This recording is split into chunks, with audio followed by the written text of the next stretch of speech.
I discovered $550,000 was gone from my account. The wire went straight to my brother's account. At Thanksgiving dinner, Grandpa made Mom turn white. When my grandpa stopped cutting the turkey, placed down the knife with surgical precision and remarked, "The gift I wired you was $500,000, I chuckled because the package my mother had given me an hour before had a check for $250. My name is Ethan Carter. I'm 31 years old and make a career by hunting out data criminals. Sentinel Tech employs a cybersecurity analyst in Denver. I've investigated Bitcoin fraud in 17 countries, assisted the FBI in recovering $4.2 million in ransomware payments, and testified 4 times in federal court. I understand how to track money through the darkest reaches of the internet. The biggest robbery of my career took place at my own family's Thanksgiving table. 3 days before the holiday, my sister Sophia called. I was in my flat, 3 monitors lit up with code, following a phishing operation out of Estonia. Her voice had a certain brilliance that always made me dubious. She employed this tone when she desired something but pretended not to. "Hey Jordy," she said. "Nobody calls me Jordy except her. Listen about Thanksgiving. Maybe you should skip it this year." I interrupted the trace I was running. "Why?" "Grandpa has been terribly fatigued recently. The doctor advised him to avoid becoming overly excited. You know how he reacts when you visit. He wants to stay up chatting, show you his old maps, and tell you stories about Korea."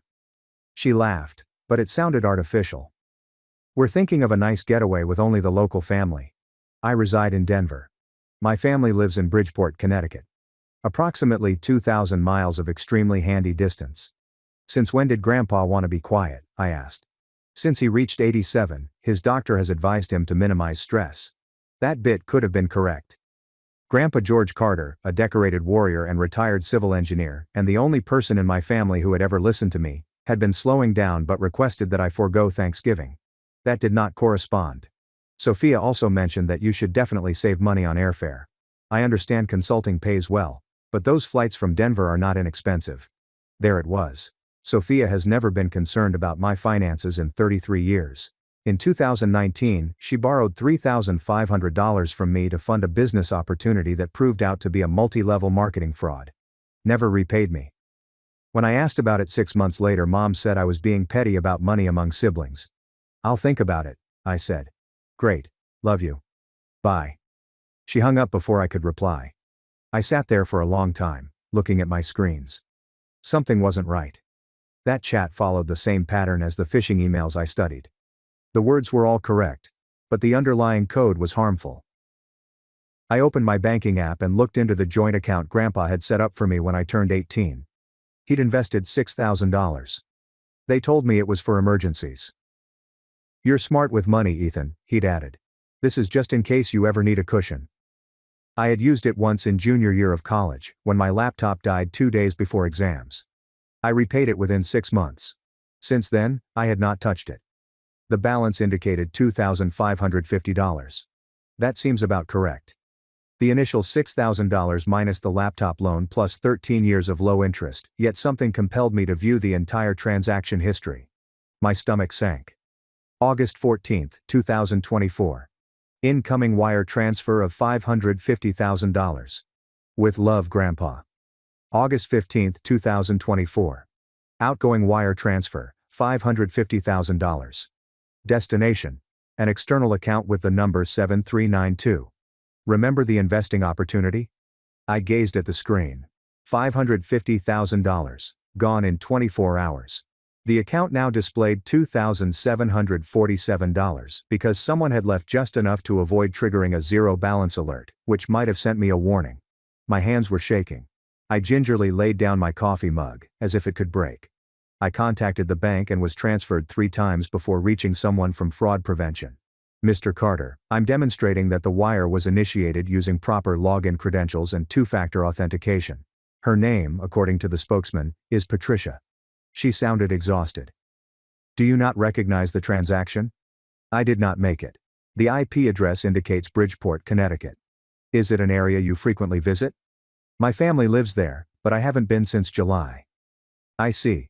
And you are positive you did not allow someone to use this account on your behalf?" "Absolutely certain." She paused. I could hear typing. "Mr. Carter, we also have a document on file. You signed a power of attorney document on August 10th, allowing authority for additional typing. Linda Carter. Could it be your mother? The room slanted. I never executed a power of attorney. The signature matches our records. The signature is then falsified. More typing. This time, the duration is longer. I've marked this account for investigation. You will need to submit a formal fraud report. I'm giving you a link now. I'll also want you to authenticate your identity by answering a few security questions. The verification took 20 minutes. By the time I hung up, my coffee was cold, and the Estonian phishing operation I'd been following had vanished, most likely due to a change in server farms. I opened the power of attorney form that the bank had emailed me. It was a PDF with decent quality and all the appropriate legal text. The signature at the bottom resembled mine. I recognized the looping G and the strong vertical line on the J, but I knew I hadn't signed it. I have a very unique practice when it comes to signing legal paperwork. I always make a little diagonal mark in the upper right corner of the signature block. It's invisible unless you seek for it. A paranoid tendency I got after witnessing too many contract conflicts in the IT industry.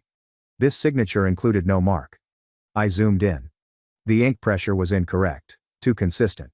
This was a computer composite, most likely generated by scanning and sewing numerous signatures together. Professional work, but not quite professional enough.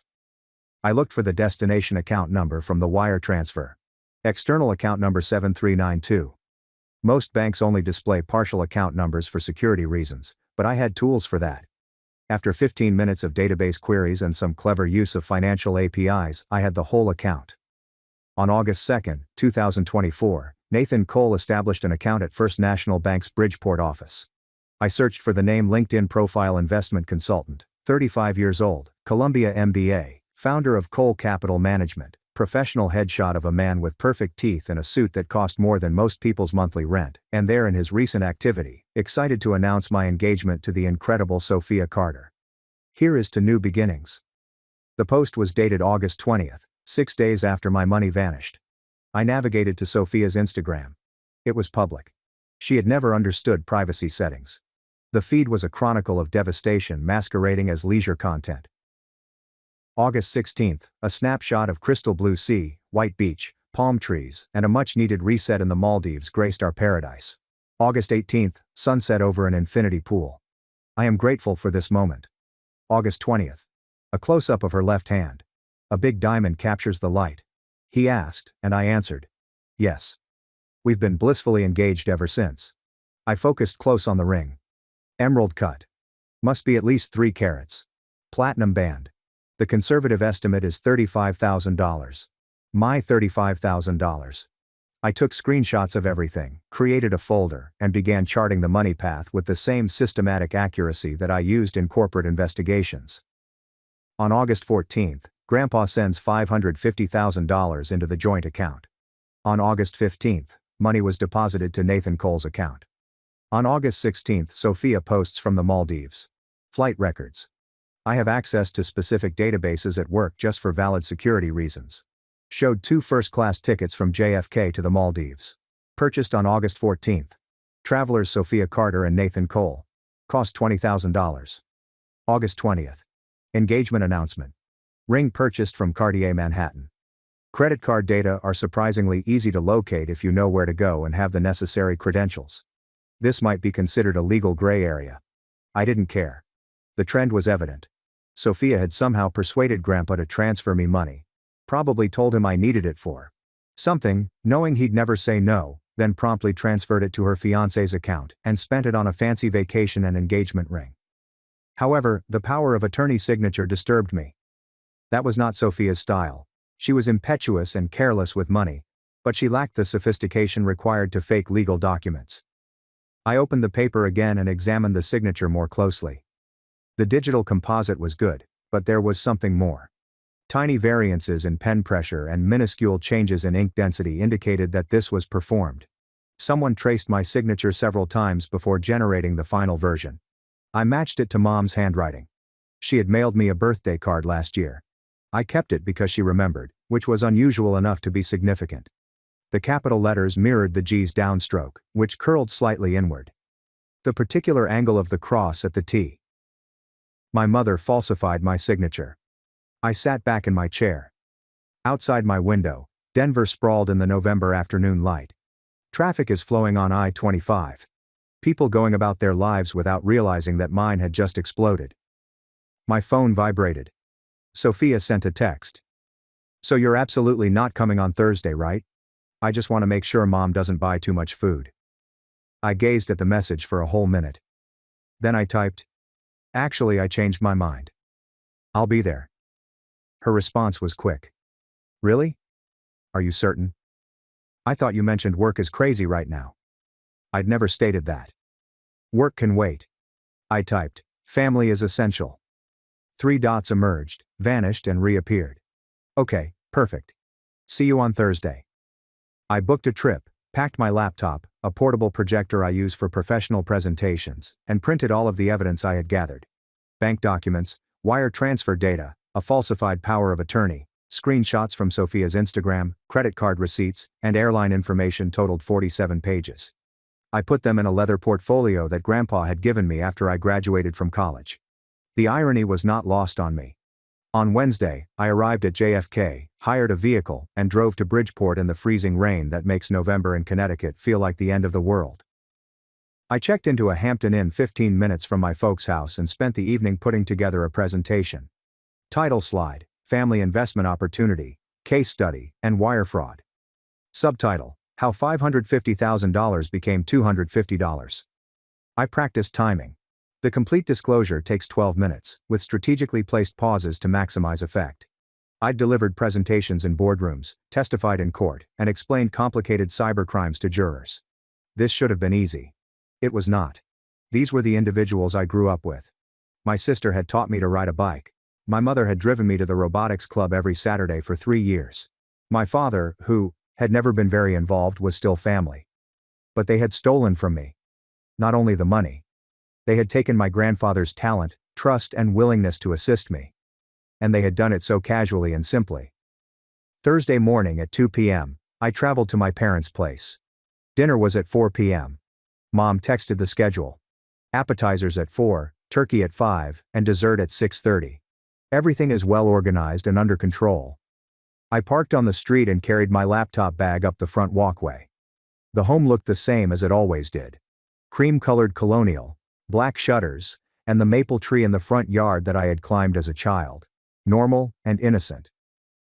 Mom opened the door before I could knock. Ethan, you made it. She drew me into a well-practiced hug. I am so delighted you chose to come after all. I wouldn't miss it. She was wearing a lovely cashmere sweater with pearl buttons. Her hair was styled professionally. Her grin seemed fragile. Sophia's in the kitchen. Nathan is also here. I understand you haven't met him yet. He is fantastic. You're going to adore him. I followed her within. The home smelled like turkey, stuffing, and pie. Grandpa was in his normal recliner by the fireplace, reading the newspaper with reading glasses perched on his nose. He looked up as I stepped in. Ethan's entire face glowed. There's my boy. I crossed the room and cautiously hugged him. He felt more fragile than the last time. Bones were more visible under his cardigan, yet his grasp remained firm. How's Denver treating you? He inquired. Good. Really good. Working on some interesting cases. Still catching the bad guys. Always, he said, smiling. That's my grandson. Justice comes first. The words hurt more than they should have. Sophia emerged from the kitchen, with Nathan behind her like an expensive ornament. She has lost weight since I last saw her. The type of weight loss that results from stress, green juice, and not eating. The engagement ring caught the light, creating little rainbows on the wall. Jordy held me too, and I could feel her stiffen slightly when I didn't pull away quickly. This is Nathan. Nathan, my younger brother Ethan. Nathan extended his hand. It's great to finally meet you. Sophia talks about you all the time. His handshake was strong and well practiced for an investment consultant. Everything about him had been rehearsed. He smiled, made eye contact, and stood with his shoulders back and chest open. Alpha stance. Congratulations on the engagement. I responded. Thanks, man. She's 1 in a million. He drew Sophia in and kissed the top of her head. She shined. Actually glowed. Either she was a greater actor than I'd given her credit for, or she had compartmentalized the robbery so thoroughly that she convinced herself it had not occurred. Dad was in the den, watching football on mute. He glanced up and nodded as I stepped in. Ethan, nice to see you. You too, Dad. We didn't have much else to say to each other. We never had. Mom introduced appetizers. We convened in the dining room. The table was laid with fine china, candles lighted, and everything was picture perfect. Grandpa sat at the head of the table, Mom and Dad on each side, and Sophia and Nathan across from me. The talk seemed aggressively normal. Nathan discussed a recent golf vacation to Scotland. Sophia discussed her new employment at a marketing business. Mom talked about her book club's recent pick. Dad remained silent, drinking wine quicker than was appropriate. I waited. Finally, Mom got up. I almost forgot. Ethan, Grandpa wanted me to give you something. She went into the kitchen and returned with an envelope, white and business-sized, with my name scribbled on the front in her handwriting. From Grandpa, she whispered gently, placing it in my palm. Don't mention the amount. He's a bit embarrassed that things are tight this year. I opened the envelope. The inside contained a check. Pay to the order of Ethan Carter. $250 written in my mother's handwriting and signed with Grandpa's weak signature. The room waited for my response. I looked at Grandpa. He was looking at me with the warm, pleased face I'd known all my life. Thank you, I said. This is very generous. Mom's shoulders relaxed. Sophia had a drink of wine. Nathan checked his phone. We went to the living room for supper. Turkey on a plate, sides and serving plates. Everything was staged like a Norman Rockwell painting. Grandpa sliced while Mom supervised traffic, ensuring that everyone received the appropriate quantities. Sophia began telling a story about her Fiji health getaway from last month. The sunrise meditation sessions were absolutely transformative. I feel like I'm finally learning to be present, to really appreciate the moment. Nathan was nodding his head. She came back a completely different person, more centered, more herself.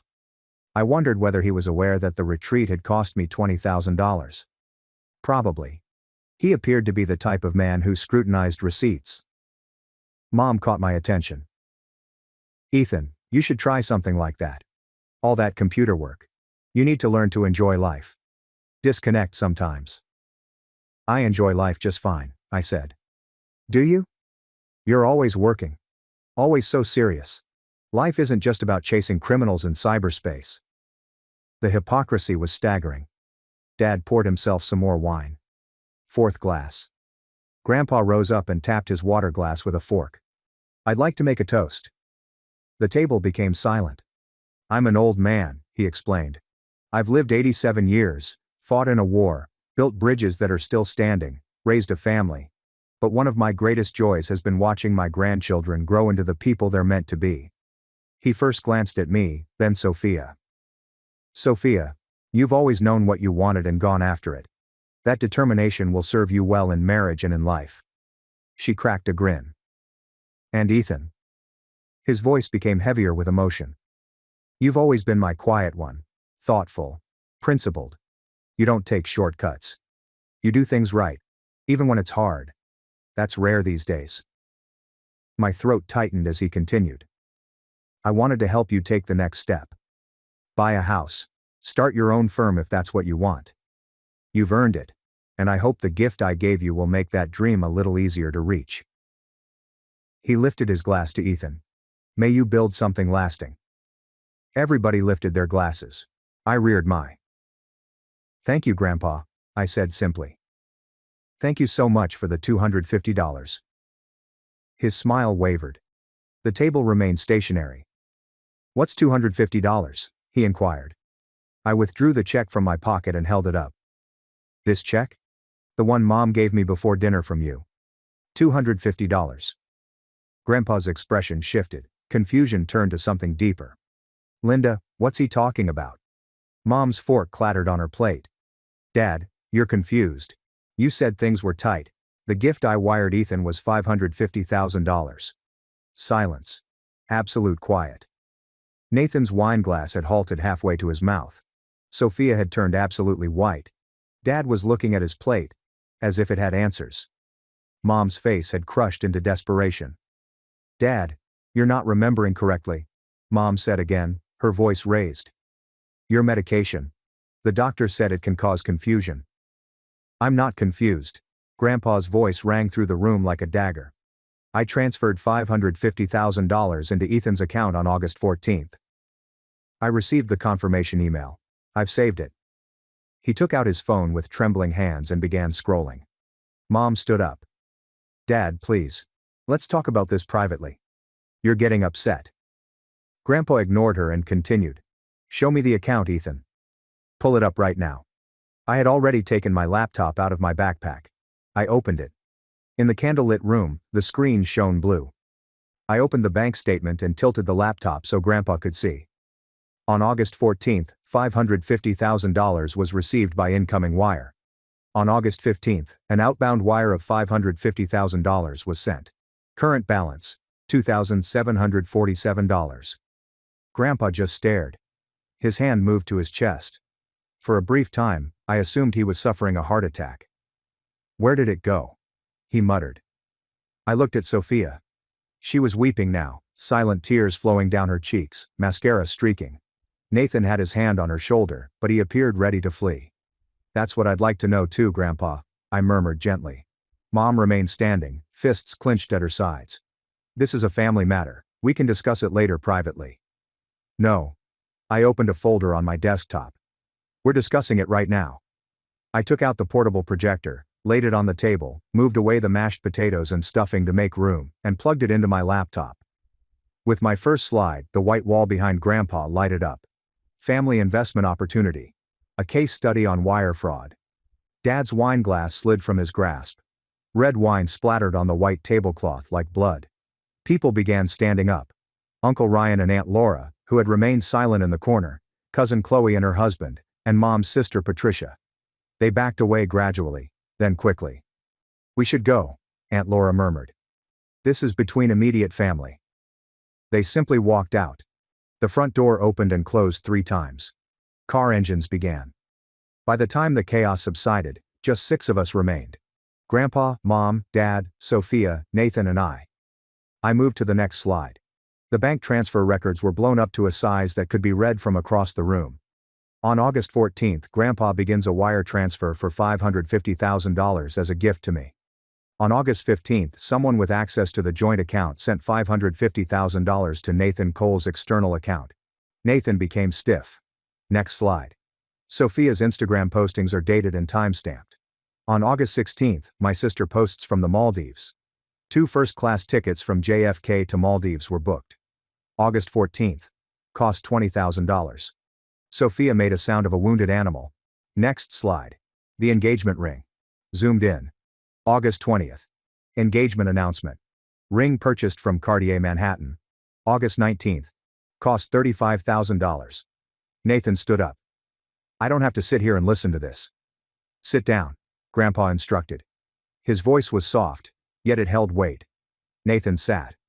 I moved to the next slide. The fabricated power of attorney, with the signature underlined.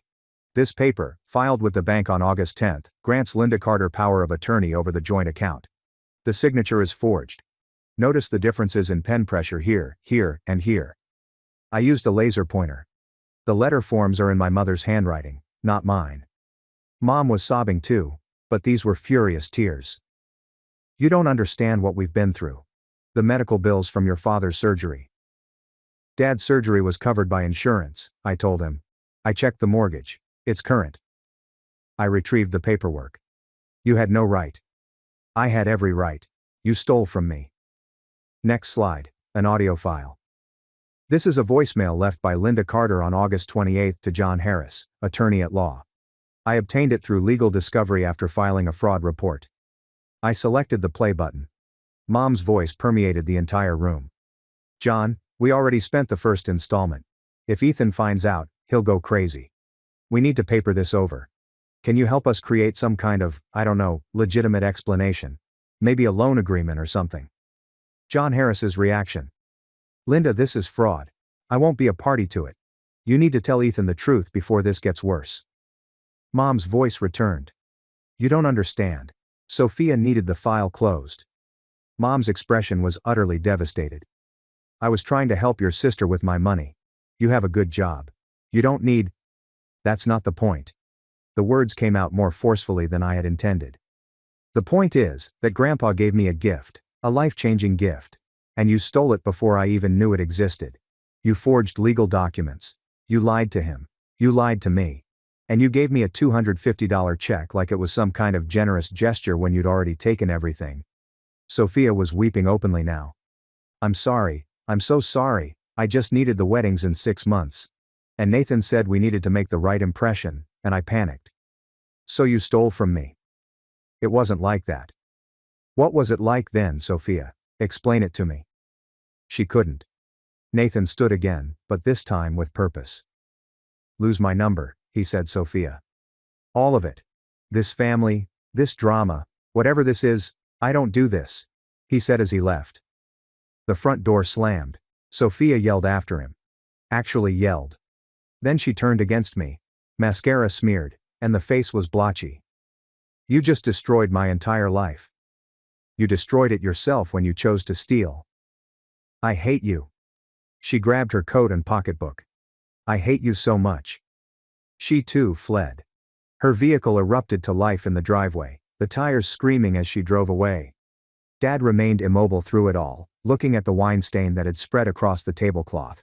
Finally, he rose. I'm going to bed, he said to no one in particular. He walked upstairs. We heard the bedroom door close. 3 of us have now departed. Me, Mom, and Grandpa. Mom was trembling. She collapsed into a chair, hands over her face. I thought it would be okay. I thought you'd never find out. I thought you thought wrong. Grandfather stood up. His hands were firm now, and his face was set in an expression I hadn't seen before. Anger, betrayal, and grief. He took out his phone. Mom grabbed his arm. Dad, please. Please don't do this. Think about the family. Think about Sophia's future. Think about it. I am thinking about it, he added softly. I'm thinking about how I trusted you. How I called you before I made the transfer. Told you I wanted to help Ethan. Asked you to make sure he knew it was from me, that it came with love, and you took that trust and turned it into theft. Dad, he said as he flew away and called 911. Mom sank on her knees, hands clasped in prayer. Please, please don't do this. I'm your daughter. I made a mistake, please. This is George Carter at 847 Maple Drive in Bridgeport, Grandpa was saying by phone. I need to report a theft. Mom began weeping. The type of sobbing that makes your heart ache. Police came 18 minutes later. 2 cops, 1 elder and 1 younger. Officer Martin Chen has been with the force for 23 years, while Officer Rachel Kim has been there for 5 years. I had previously prepared a folder for them. All evidence is ordered chronologically. They sat at the dining table, the turkey cold, the candles burned to stubs, and went over everything slowly. Mr. Carter, Officer Chen asked Grandpa. Do you want to press charges? Yes. Are you certain this is your daughter? I'm certain. He stared at me. And you, Mr. Carter? Ethan, do you want to pursue this? I recalled Sophia's screams, Mom's tears, and Dad's abrupt departure. I reflected about Nathan's callous leaving, the wrecked holidays and shattered family, and the years of Thanksgiving dinners that would never happen again. Then I considered Grandpa's expression as he made the toast. The pride, the love, the fact that he had saved for years to be able to do something important for his grandkids. Yes, I answered. I want to pursue this. Officer Kim took notes. We'll need you both to come to the station tomorrow to file formal reports. We'll also need to coordinate with the bank and possibly the FBI since this involved wire fraud across state lines. Mom looked up, face blotchy and swollen. FBI, wire fraud is a federal crime, ma'am. She appeared to collapse in on herself. The cops left at 11 p.m. Mom had moved to the couch and curled up like a kid. I packed up my projector, laptop and evidence files. Grandpa led me to the door. Are you okay? I questioned him. He grinned sadly. Last night before you arrived, your mother told me she'd given you my check. She said you'd thanked her. Said you were grateful things weren't as tight as you'd feared. Said the $250 would really help with your rent. The manipulation was astounding. And I believed her, he added. Because why wouldn't I? She's my daughter. I raised her. I thought I knew her. I'm sorry, Grandpa. Don't be. You did the right thing. It's her choice to live with. He placed a hand on my shoulder. The same hand that taught me how to tie my shoes, cast a fishing line, shake hands firmly, And look people in the eyes. When you called and thanked me for $250 at dinner, he said gently. I almost let it go. Almost convinced myself I was confused. My memory was faulty. Maybe I hadn't actually sent the full amount because it was easier than believing my own daughter would do this. He took a seat. But then I looked at your face and realized you were giving me the opportunity to see it, to truly see what they had done. You were saving me from spending the rest of my life as their idiot. My throat felt constricted. Last night you thanked me for $250, the man added. Tonight you proved you're worth more than any amount I could ever wire you. I held him tenderly because he was delicate, 87, and the strongest guy I'd ever met. I love you, Grandpa. I love you too, Ethan. Now go home. Get some sleep. I drove back to my hotel through the November rain. I checked my phone at a red light. Sophia left 17 missed calls. Mom left 6. And I ignored 4 voicemails. I blocked their numbers. The next morning, Grandpa and I went to the Bridgeport Police Department to submit formal reports and sign statements. Dylan Torres, an investigator with 11 years of experience in financial crimes, told us that the case will take months to establish, but it is strong. Power of attorney fraud, wire fraud, and possible conspiracy. The evidence you've compiled is better than most of what we see from professional investigators. I am a professional investigator, I said. Just usually for corporations, not family. How does it feel? He inquired. Going after your own family?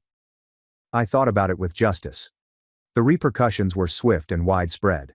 By Monday the tale had leaked to local media, most likely through a police complaint or one of the family who witnessed the Thanksgiving incident. Family Thanksgiving ends in theft charges, reported the Bridgeport Courier. Sophia's firm, a boutique marketing business that emphasized ethical brand creation, fired her on Tuesday. I know because she left me a voicemail yelling about it. I did not listen to the entire thing. My parents' church, St. Matthew's Episcopal, where they had been members for 32 years, requested that they stand down from their volunteer roles on the fundraising committee. The official explanation given was that there was too much unfavorable attention. Nathan Cole updated his LinkedIn status to single and removed all images of Sophia. His firm website erased his bio for a week before reinstating it with no reference of his personal life.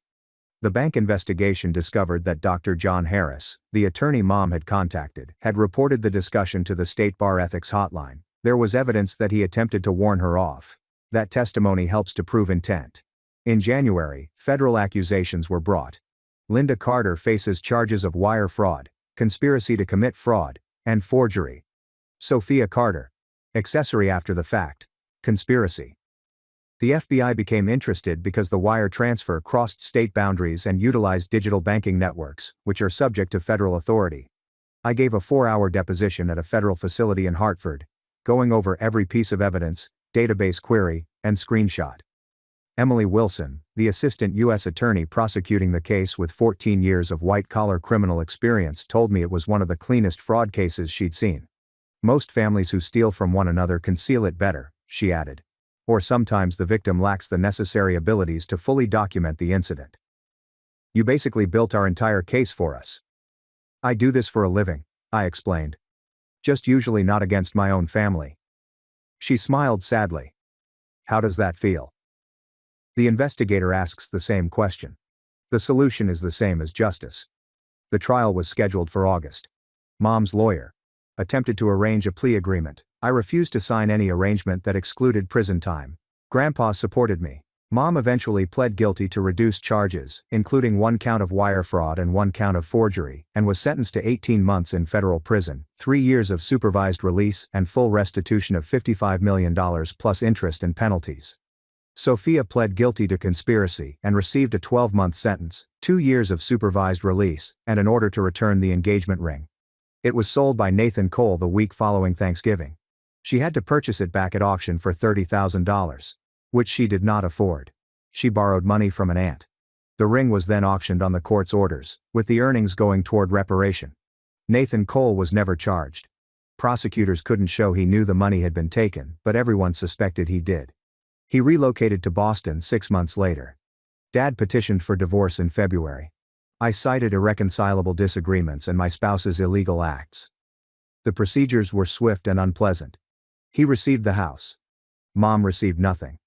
I haven't communicated with any of them since that Thanksgiving. I banned their phone numbers, emails, and accounts across all platforms. My father attempted to contact out twice through intermediaries, once through Grandpa, and once through my cousin Chloe. Both times, I declined. I didn't want to reconcile. I did not want apologies. I wanted them to learn that their actions had repercussions. That betrayal kills trust, and once shattered, it cannot be repaired. Grandpa and I now eat dinner once a month, generally via video call because Denver to Connecticut is a considerable distance. I occasionally travel out to sea. We do not talk about Mom or Sophia.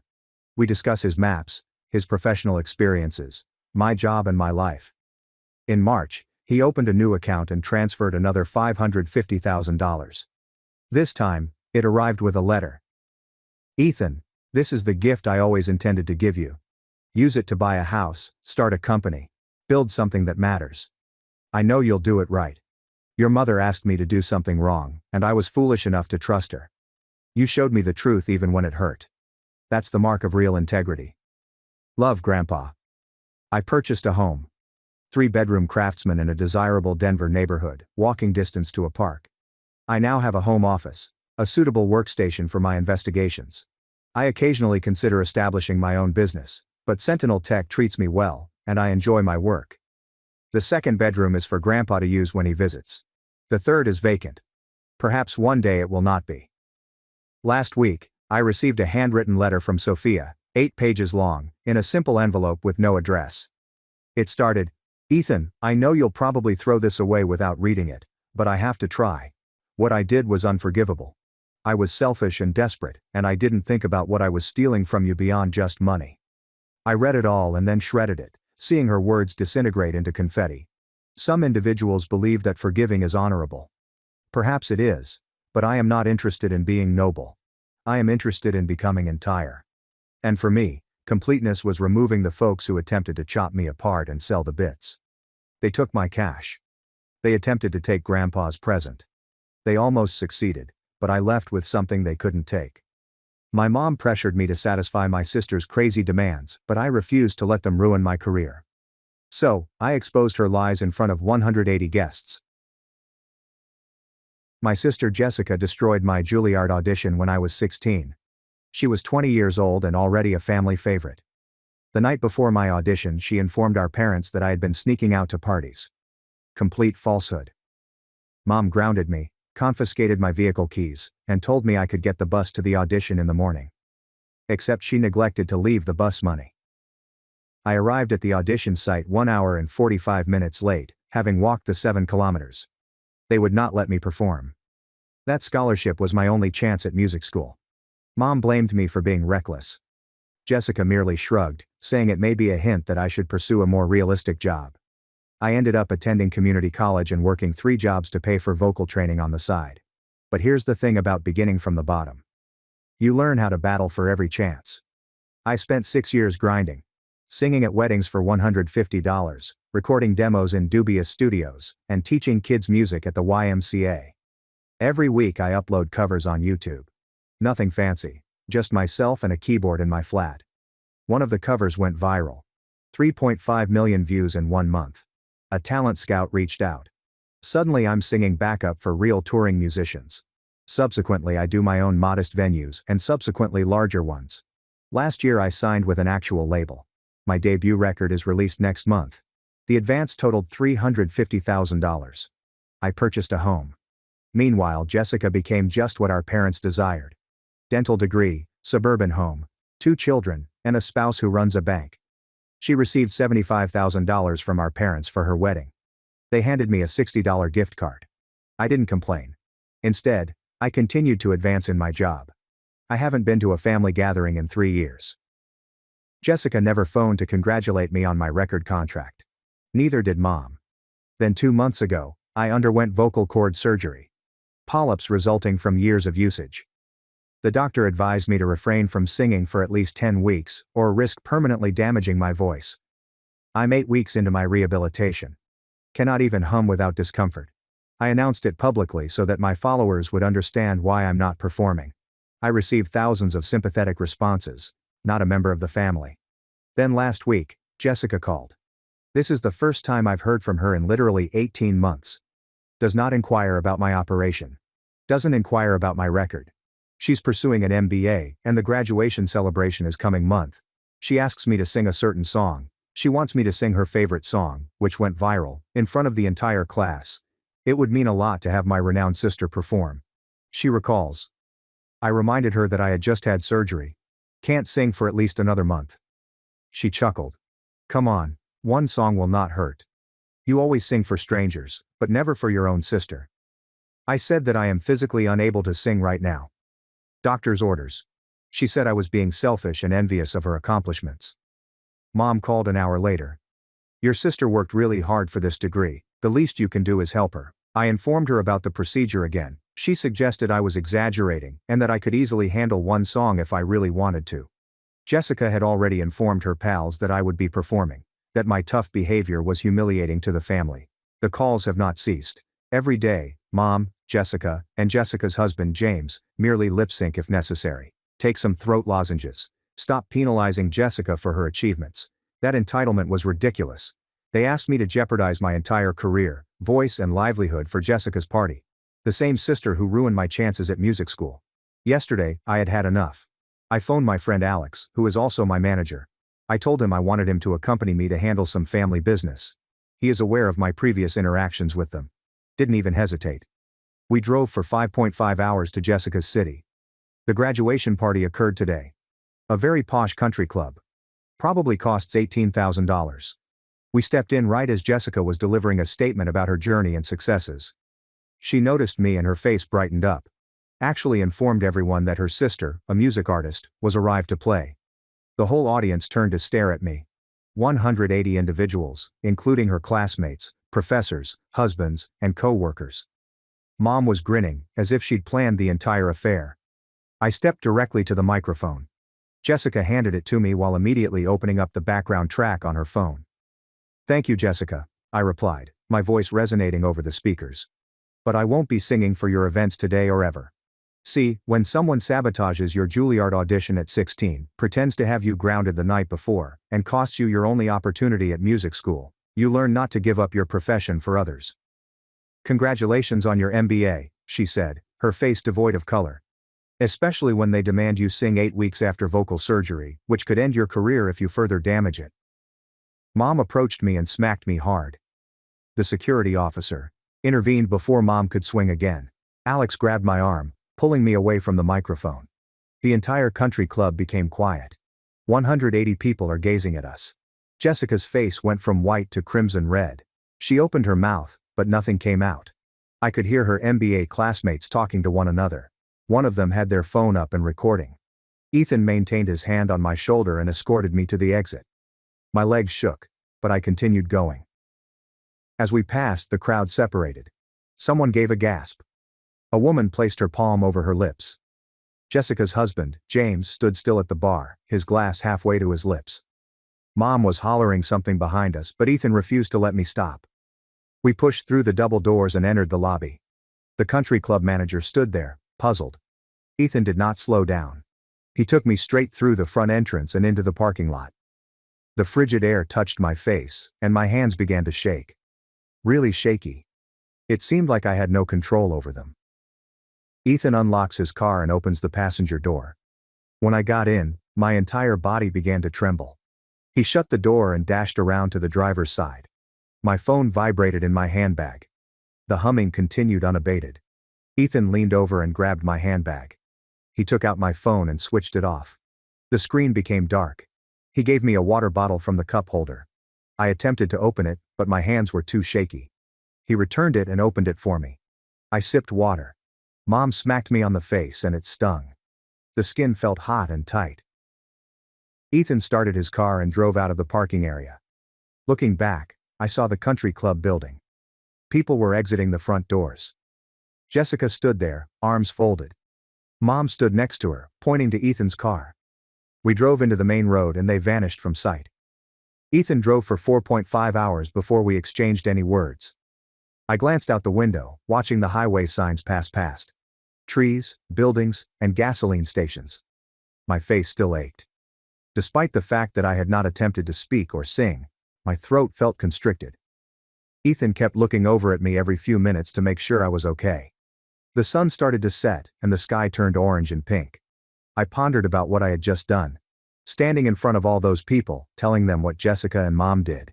Years of being quiet and accepting it. And now everyone knows. Jessica's classmates knew. Her instructors knew. Friends at her husband's workplace were aware. After all this time, I finally spoke my truth. But my face stung, and I could already envision the calls, messages, voicemails, Mom yelling at me, and Jessica calling me terrible names. Dad would probably not call at all, as he always does. Ethan leaned across, gripped my hand briefly, and then returned his hand to the wheel. The roadway stretched out ahead of us. We still had 4.5 hours to go till we arrived home. We stopped at a rest station halfway home.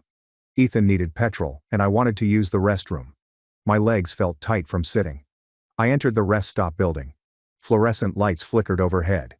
The bathroom was vacant. I walked inside a stall, then emerged to wash my hands. That was when I noticed my reflection in the mirror. My left cheek was covered with a crimson mark. Bright crimson, as if someone had painted it there. The margins began to turn purple, like a bruise. I touched it softly and winced. It stung harder than I expected. The door opened, and an older woman entered. She looked at me and her gaze went right to my cheek. Her demeanor shifted, indicating concern and worry. I glanced aside and wiped my hands. Ethan was waiting outside the restroom. He observed my expression and his jaw clenched. He took out his phone and held it up. I didn't understand at first, so he pointed to my cheek. He wanted to take pictures, documents, and evidence. I nodded. He shot 3 photographs from various perspectives. The flash caused me to blink. He placed his phone aside without explaining why he needed the images. We both knew, just in case. We got back in our car and drove the rest of the way home. Ethan drove into my driveway around midnight. The home was dark.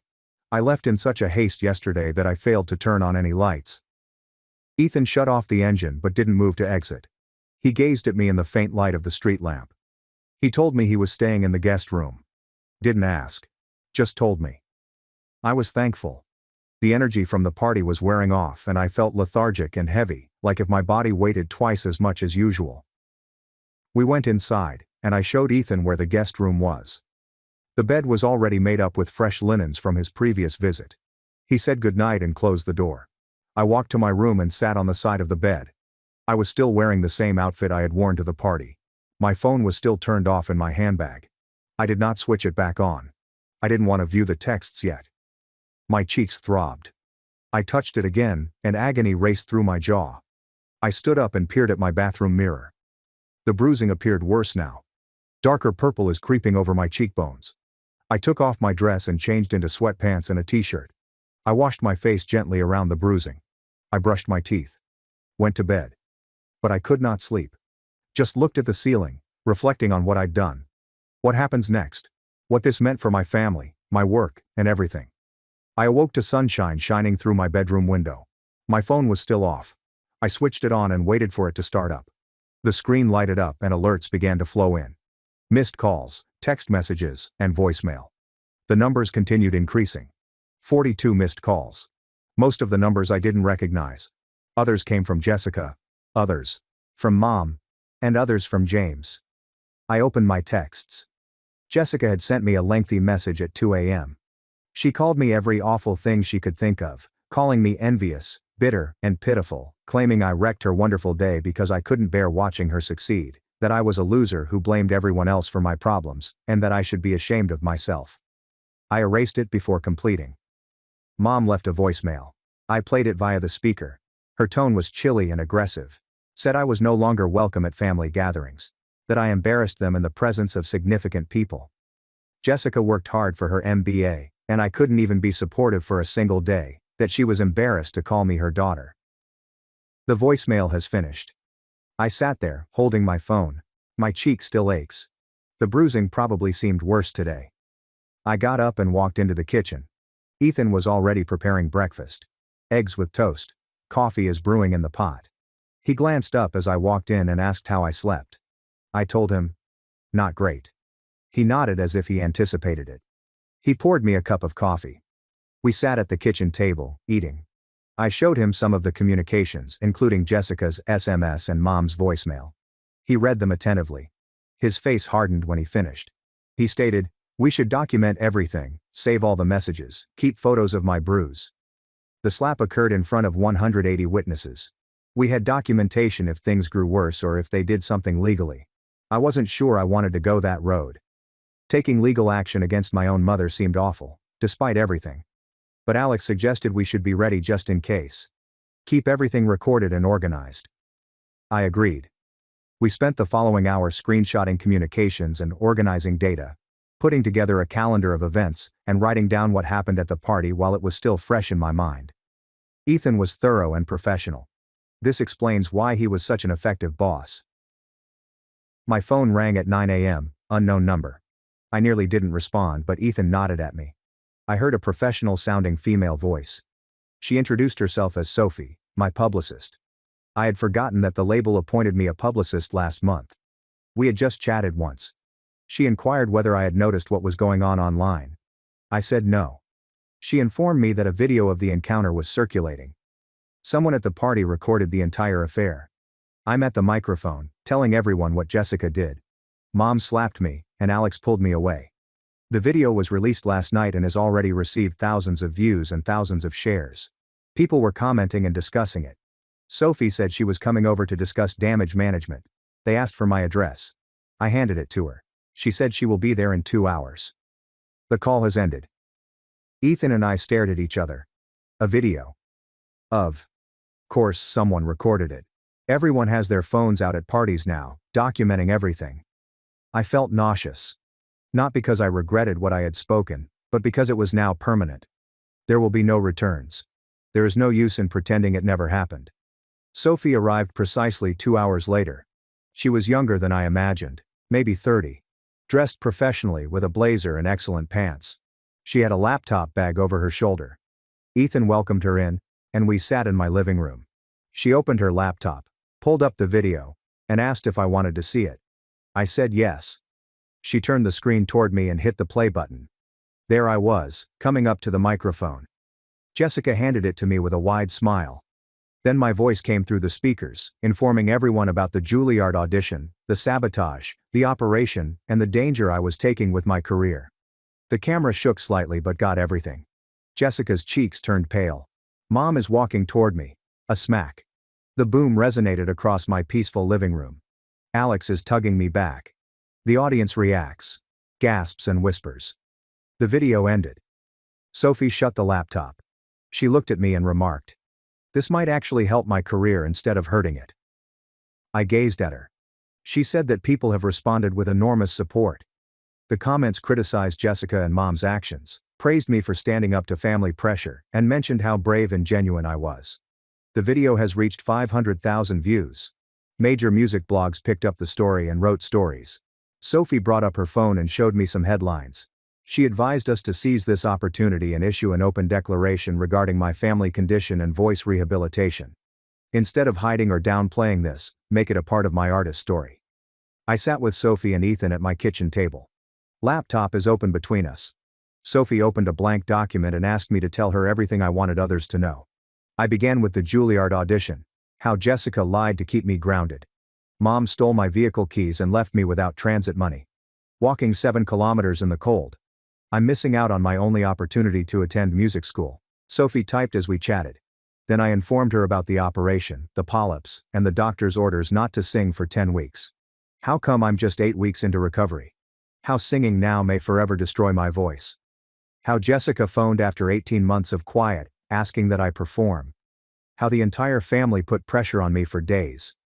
Sophie continued typing. Ethan provided details that I had forgotten. The everyday telephone calls. James's proposal for lip sync.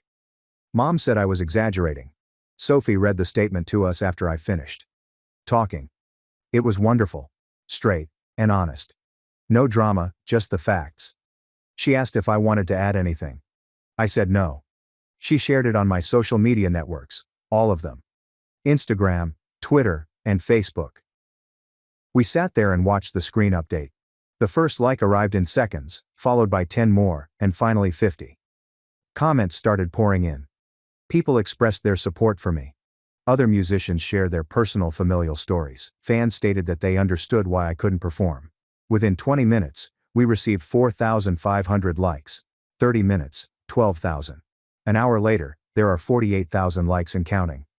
The remarks kept pouring. There are many of them. Artists I liked had shared my post. Music bloggers picked it up. Sophie grinned, saying everything was going as planned. My phone began ringing. Unknown numerals. Sophie instructed me not to respond. She would manage all media queries. Ethan brewed coffee while we watched the figures rise. Then my email arrived. Sophie opened it on her laptop. Augustine Parks, a journalist, wanted to interview me. Sophie understood his efforts. He wrote for a prominent music magazine. Long profiles of artists, thorough dives into their professions and personal tales.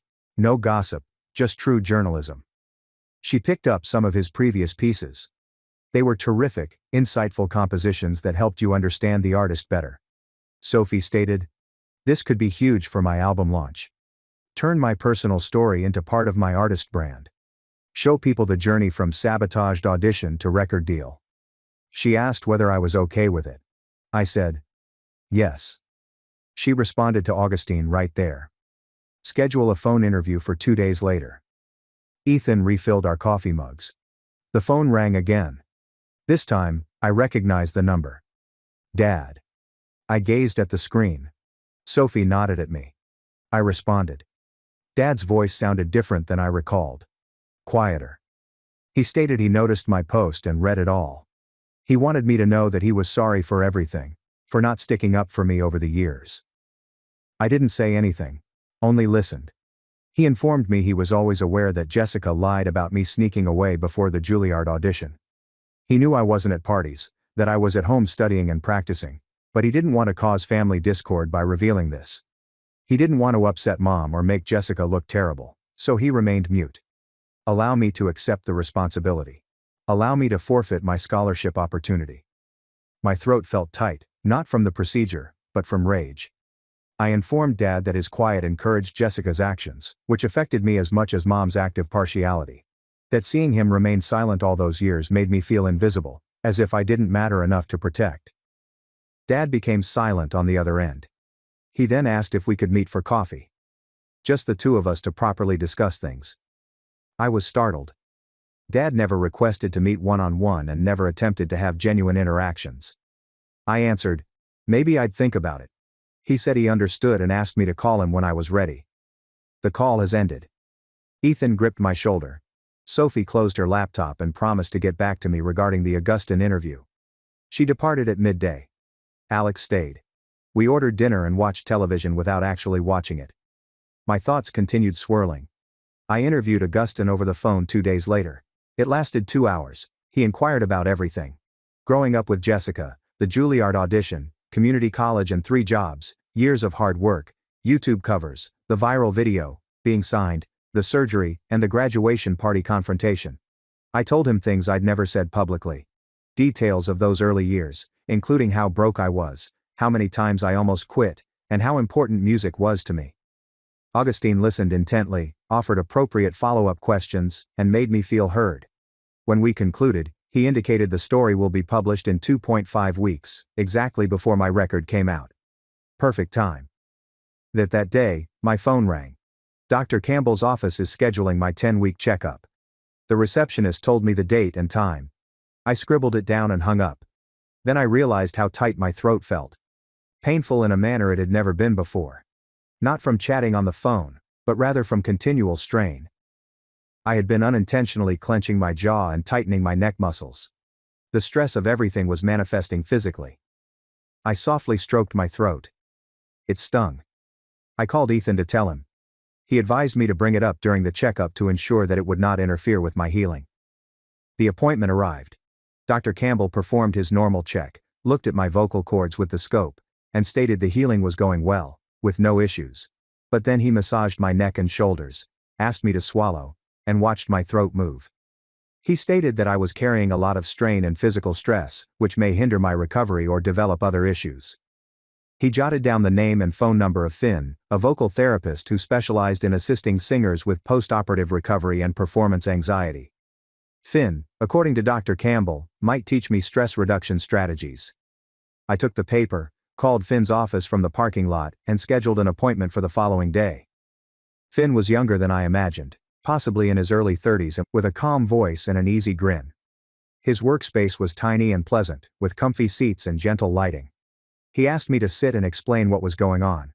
I described the operation, the family conflict, the viral video, the frequent phone calls and texts, and how my throat felt tight and uncomfortable even as the voice cords healed. Finn nodded as if he had heard it before. He said, "Emotional stress manifests as physical tension in the throat and neck, especially for singers. Our voices are tied to our emotions. When we're stressed or upset, we unconsciously tighten those muscles. It's protective, but it can interfere with healing." He had me stand up, put one hand on my stomach and one on my chest, and teach me breathing exercises, deep breaths from the diaphragm, and slow exhales. We did it for 10 minutes. Then he showed me some modest voice warm-ups. Nothing to strain my mending chords, just humming at low level, softly moving between notes, relieving tension piece by bit. For the first time in days, my throat began to feel less tight and sore. The pressure lessened. Finn booked me for twice-weekly appointments. We agreed to address both the physical strain and the mental stress that was causing it. I left feeling lighter. I got home and discovered a fresh voicemail. James is Jessica's spouse. His voice was harsh and loud. He said that I wrecked Jessica's celebration, made her seem awful in front of her co-workers, that she was saddened and embarrassed, and that I was a self-centered attention-seeking who couldn't give her a great day. The voicemail went on for 2 minutes, with each syllable dripping with rage. I played it for Ethan when he arrived that evening. His jaw tightened, and his protective instincts kicked in strong. He wanted to call James back, confront him, and defend myself. I put my hand on his arm and ordered him to let go. Engaging would just make matters worse. Give them more ammo, more reasons to play the victim. Ethan disliked it, but he consented. I deleted James's phone number so I wouldn't feel tempted to respond. The next day my phone became inundated with alerts. The video had 1.8 million views overnight. My social media feed was filled with messages from strangers. Reporters, journalists, and television producers all eager to discuss what transpired at the party. Ethan arrived early in the morning with coffee and his laptop. He showed me the statistics. The video appeared everywhere. It was covered by entertainment blogs, music websites, and even mainstream news outlets. People were sharing it with remarks about poisonous families and sticking up for oneself. The response was astounding. Sophie called at 8 a.m. sharp. Her voice was enthusiastic but controlled. She had a list. The morning programs wanted me. Podcasters were looking for interviews.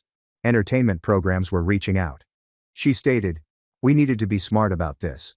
Pick the right platform. Tell my story the right way." We spent 2 hours on the phone discussing choices. Some areas simply desired drama.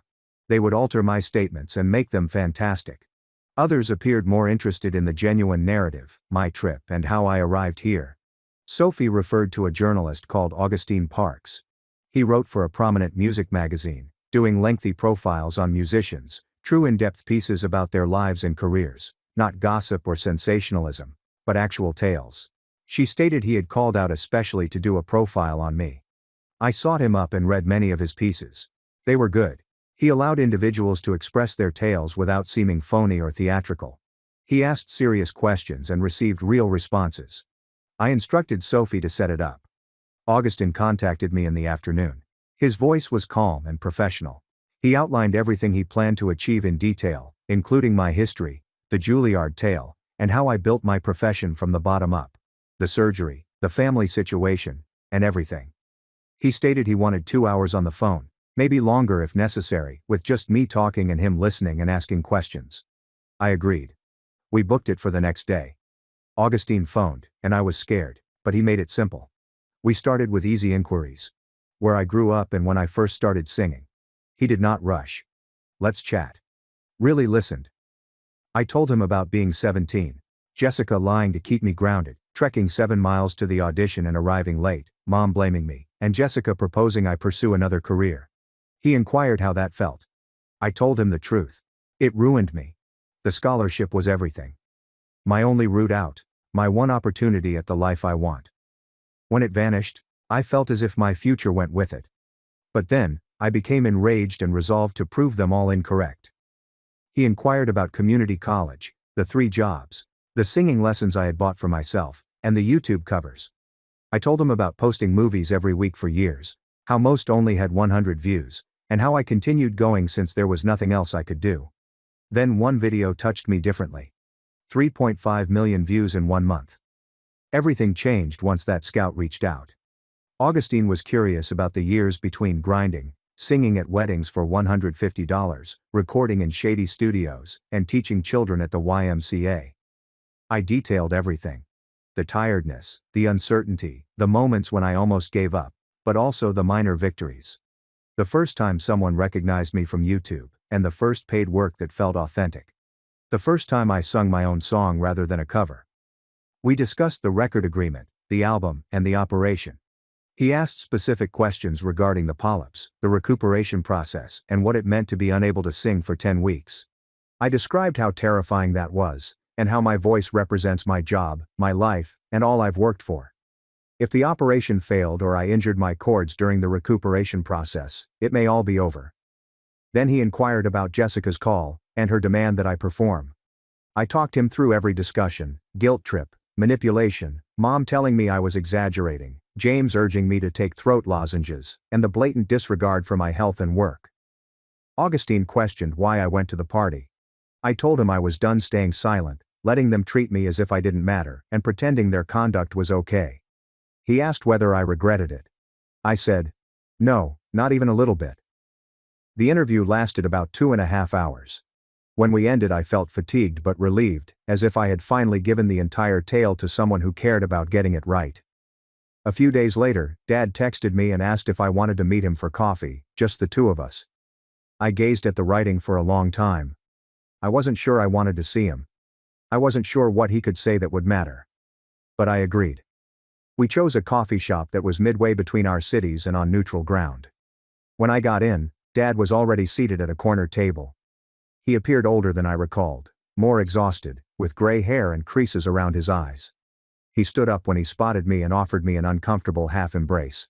We sat down, got coffee, and didn't talk for a minute before Dad began, saying he was sorry, that he should have spoken up for me years ago, that he took the easy way out by agreeing with Mom, allowing her to favor Jessica, and being silent when he knew things weren't fair. I just listened and didn't interrupt. He admitted that viewing the video made him feel terrible. Witnessing me finally speak out, witnessing Mom smack me, and understanding how horribly they had failed me. He confessed he was always aware Jessica lied about my sneaking out before Juilliard. He knew I wasn't partying, that I was at home studying and practicing. But he didn't say anything since it would have sparked a conflict with Mom. Would have made Jessica upset. So he allowed me to take the fall. Let me lose that audition. Let my entire future alter because speaking up was too difficult. He then stated something that startled me. He had been helping me pay for my vocal lessons. Years ago, while I was attending community college and doing 3 jobs, I used to receive checks in the mail from someone I assumed was a distant aunt. It turns out it was Dad. He had been sending me money for tuition without informing my mother, secretly encouraging my music while remaining mute in public. I wasn't sure what to say. I didn't know how to feel. Part of me felt thankful. He had assisted me when I was in terrible need. However, another part was enraged. Why hide it? Why not speak up? For me openly. Why help in private when Mom and Jessica treat me like garbage in public? We spoke for 2.5 hours. Dad stated that Mom always preferred Jessica because she did things the conventional way. College, dental school, marriage, children, the life Mom envisioned for both of us. Mom perceived my decision to pursue music as a rejection, as evidence of my difficulty and impracticality. Dad stated that wasn't fair or right. But this is how Mom viewed it. He went along with it since resisting Mom was hard. I inquired why he was telling me this now. He stated he couldn't keep quiet any longer. Couldn't watch me suffer while pretending everything was okay. He inquired whether there was any possibility to repair our connection. I told him the truth. I appreciated the apologies and knowing about the voice lesson money. But that one chat didn't reverse years of his allowing Mom and Jessica to harm me. That if he truly wanted to make things right, he ought to stand up to them rather than simply apologize to me in private. He pledged to try. He said he would talk to Mom and tell her how wrong she had been.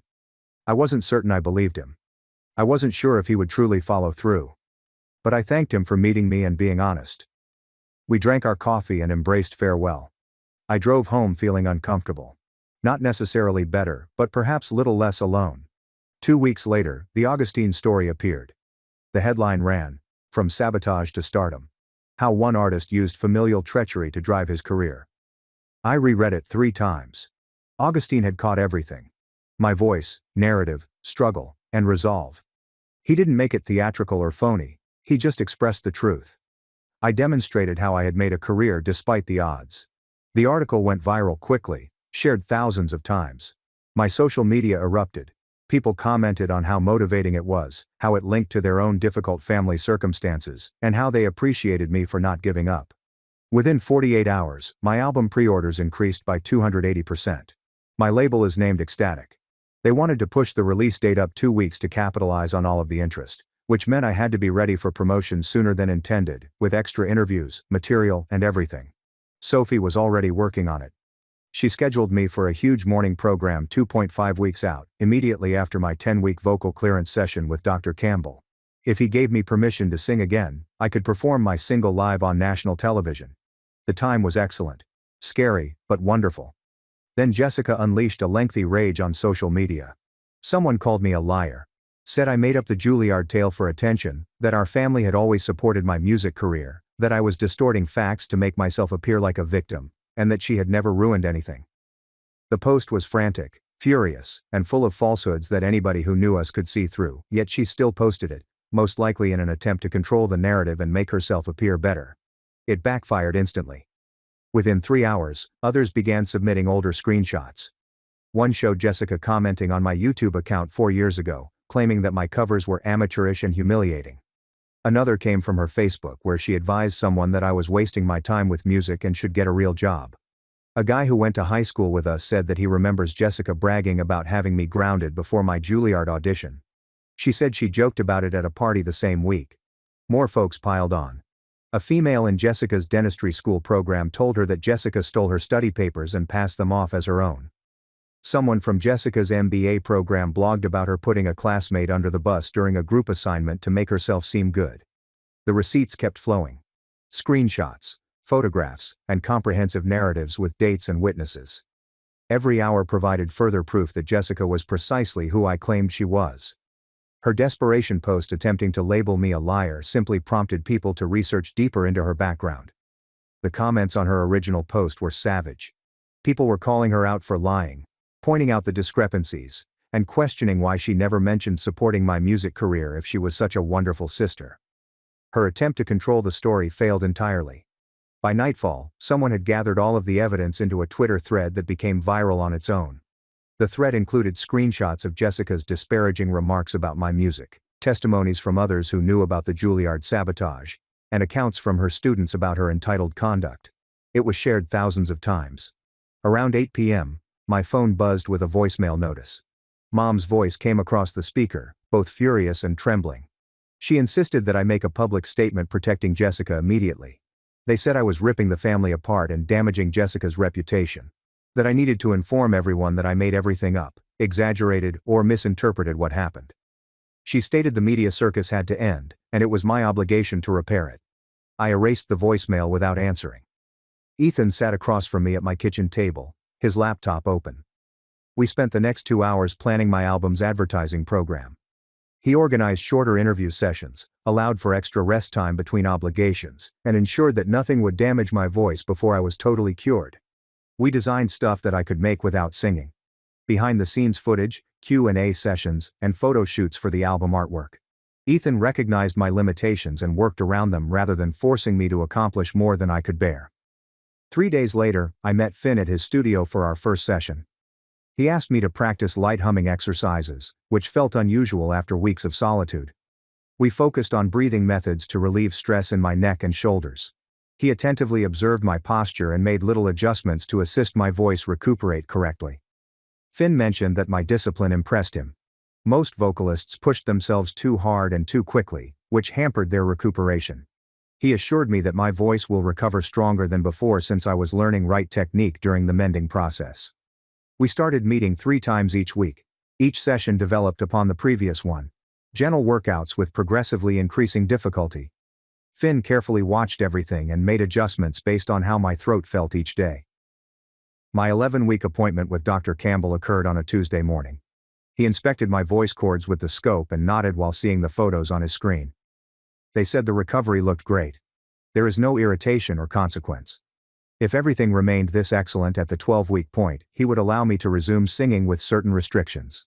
Short performances only for the first month following approval. Nothing too demanding for my voice. I spent my days doing promotional activities that did not include singing. A photographer arrived to my house to shoot an album cover. We spent 6 hours trying out different clothes and lighting configurations. I created video material for social media. I discussed my creative process and the tales behind each song.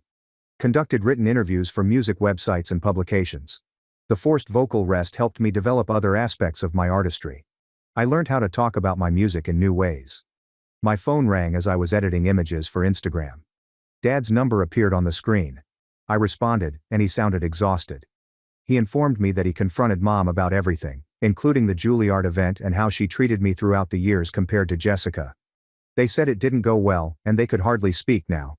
But he eventually said what needed to be said, despite the fact that it sparked a massive argument. I thanked him for advocating for me. I then told him the truth. That one chat didn't reverse years of him allowing Mom and Jessica to harm me while remaining silent. That admiration was not synonymous with forgiveness. He replied he understood.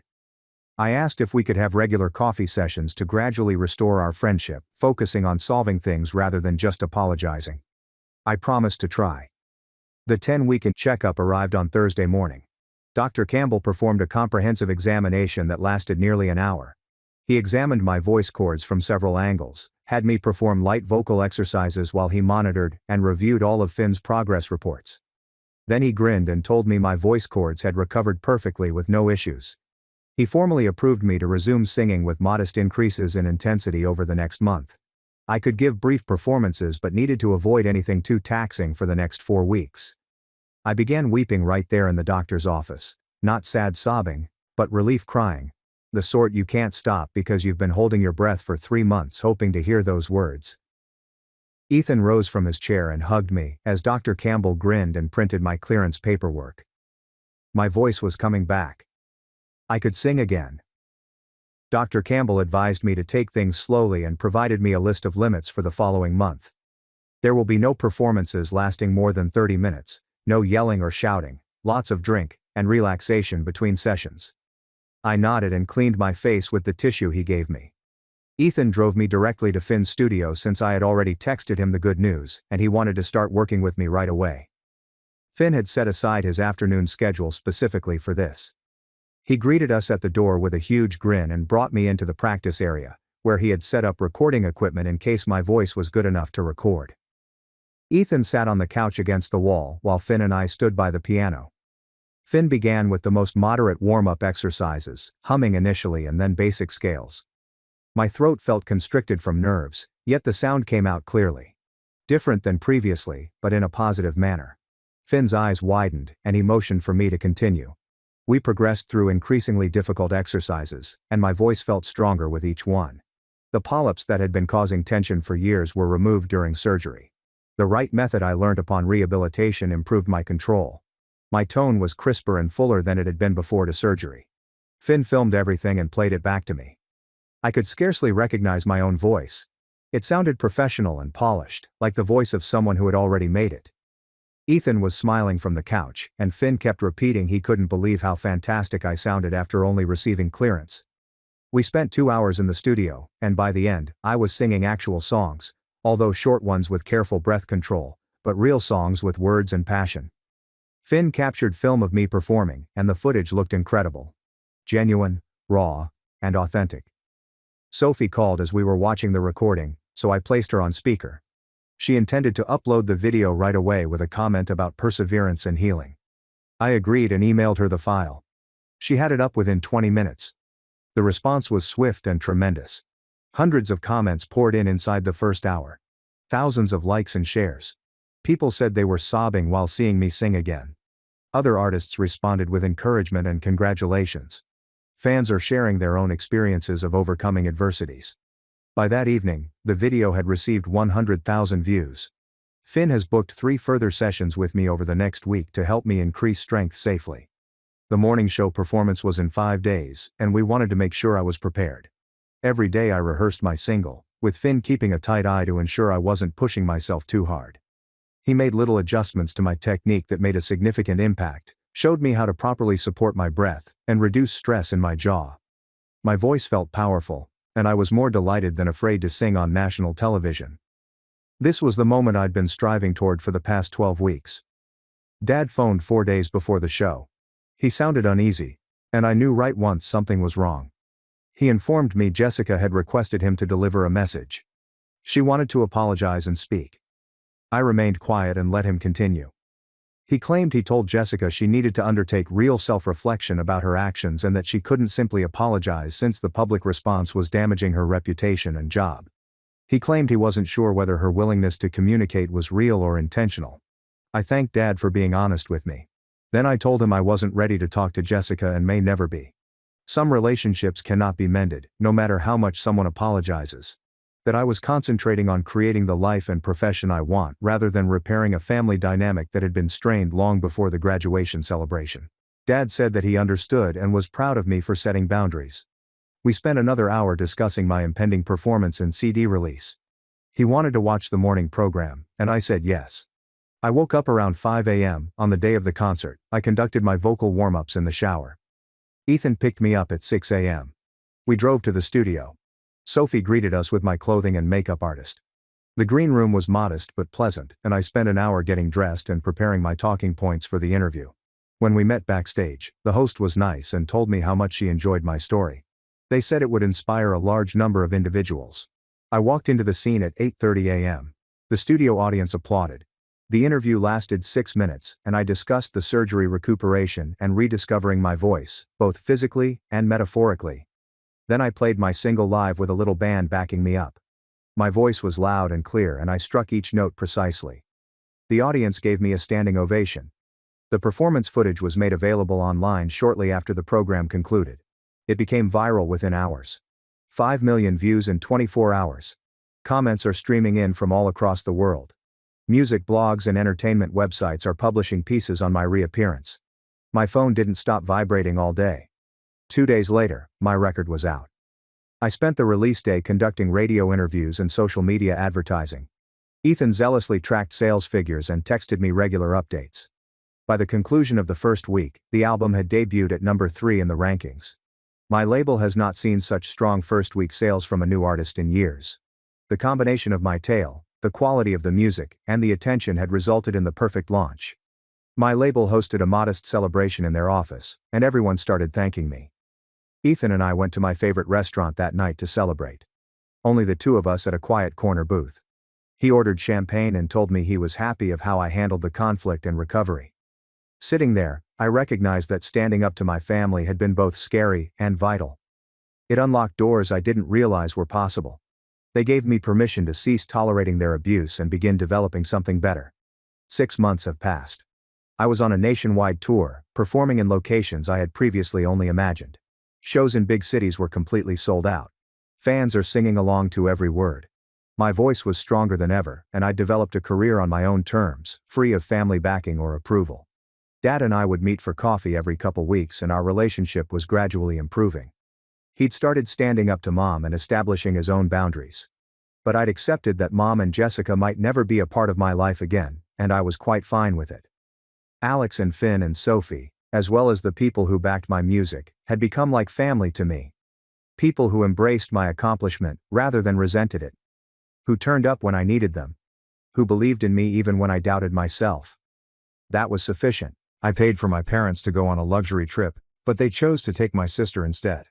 After they left, I canceled all the reservations. I treated my parents to a lavish 1-week trip to Europe with me. When I picked them up to take them to the airport, they informed me that they had elected to travel with my jobless sister instead of me. My mother grinned, "Your sister needed some rest, so we decided to take her." I did not say anything. When they arrived in Europe, they were treated to a great surprise. "You're late," my mother exclaimed, stepping out onto the porch and lugging her bag behind her. I glanced at the clock on my dashboard. It was 6:02 a.m., 2 minutes late. Mom, I replied, attempting a grin. I got out of the car to help with the baggage, but then I noticed my sister Lauren emerge from the house, carrying her own suitcase. My smile froze. What's going on? I inquired, attempting to keep my voice calm. My mother turned to me, her face way too happy for the circumstances. Oh, Violet, we decided Lauren should come instead of you. She's been so stressed lately, and she really needs this trip. My chest tightened. Instead of me? Mom, I've been planning this for years. I paid for everything. She waved her hand dismissively, as if I had simply brought up something unimportant. And we're grateful, sweetheart, but you're always working so hard. You can take another trip later. Lauren needs this right now. Lauren did not even have the decency to appear guilty.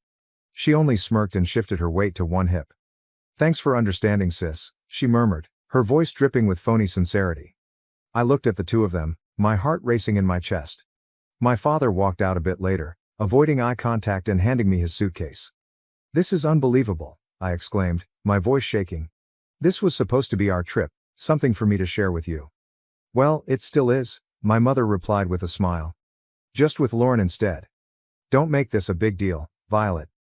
Your sister really needs a break. My name is Violet, and I've been working extra hours for the past 2 years to provide my parents with an unforgettable vacation. Flights, luxury hotels, guided tours, I meticulously organized every detail, down to the last dinner reservation. But as I stood in my parents' driveway, watching my sister enter the rear seat of my car, I realized something I had been ignoring for years. It didn't matter how hard I tried. Lauren was always number one in their eyes. I clenched my jaw, biting back the angry retort that was on the tip of my tongue. Instead, I contrived a stiff smile before opening the trunk. Let's get going then, I murmured, my voice flat. If they want to prioritize her over me, that's okay. They may accompany her, but I wasn't about to let them enjoy it. Except for Lauren's constant conversation, the drive to the airport was eerily quiet. Oh my gosh, Mom, did you see that TikTok about Paris? I can't wait to go shopping there. Do you think we'll have time for that, or will the tours take up the whole day? My hands tightened over the steering wheel as I stared straight ahead, forcing myself not to say anything. My mother giggled quietly. Of course we'll have time. We'll figure it out when we get there. I bit the inside of my cheeks. When we get there. They didn't appear to notice I wasn't a member of that we anymore. At one point, my father cleared his throat. Thank you for driving us, Violet. I know this probably feels unusual. I looked at him in the rearview mirror. Unusual? That's an interesting way to put it, Dad. He did not respond. He simply shifted uncomfortably in his seat, maybe wishing he hadn't spoken at all. Lauren leaned forward from the back seat, her words harsh. You're not mad, right? I mean, this is really big of you, letting me go. I could never have afforded this on my own. I clenched my mouth and forced a tight smile. Of course, Lauren. Enjoy the trip. By the time we arrived at the airport drop-off zone, my patience had worn thin. My mom hugged me as I helped them unload their luggage. Thank you for understanding, dear. This means a lot to us and Lauren, my mother explained. I nodded stiffly. Sure, Mom. Lauren smiled as she wheeled her bag to the entrance. Thanks, Violet. You're the best. I stood there, watching them disappear into the terminal, my chest tight with anger and hurt. The ride back home was a blur, and I replayed the conversation in my head over and over, each word cutting deeper than the last. This means a lot to Lauren. You're not mad, right? You're always working so hard. I parked in my driveway and sat in the car for a few minutes, gripping the steering wheel until my knuckles turned white. Then, without a second thought, I marched into the house, pulled out my laptop, and logged into every travel account I'd used to book the trip. Hotel reservations were canceled. Tours were refunded. Airline upgrades were denied. When I closed my laptop, a sense of satisfaction settled over me. They could explain themselves to the front desk staff in Paris, and I was done being their doormat. The tightness in my chest began to ease as I stared at the confirmation emails piling up in my inbox. If they wanted to take Lauren instead of me, that was fine, but they would not be staying in 5-star hotels or taking private tours on my dime. The calls began as soon as their flight landed, and as I unpacked my suitcase, the one I'd packed so meticulously for a trip that was no longer mine, the irony was not lost on me. I hung up my clothes and neatly placed my shoes back on the rack. I groaned, picking up the phone and glanced at the screen, where my mother's name flashed along with multiple missed calls and texts. I unlocked the phone and read through the messages. Violet, what's going on? The hotel won't let us check in. The reservation is missing. Call me right away. Violet, this isn't humorous. Fix it now.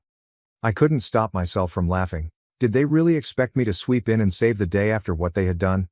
The phone rang again, this time with a call from Lauren, and I let it ring until she left a voicemail.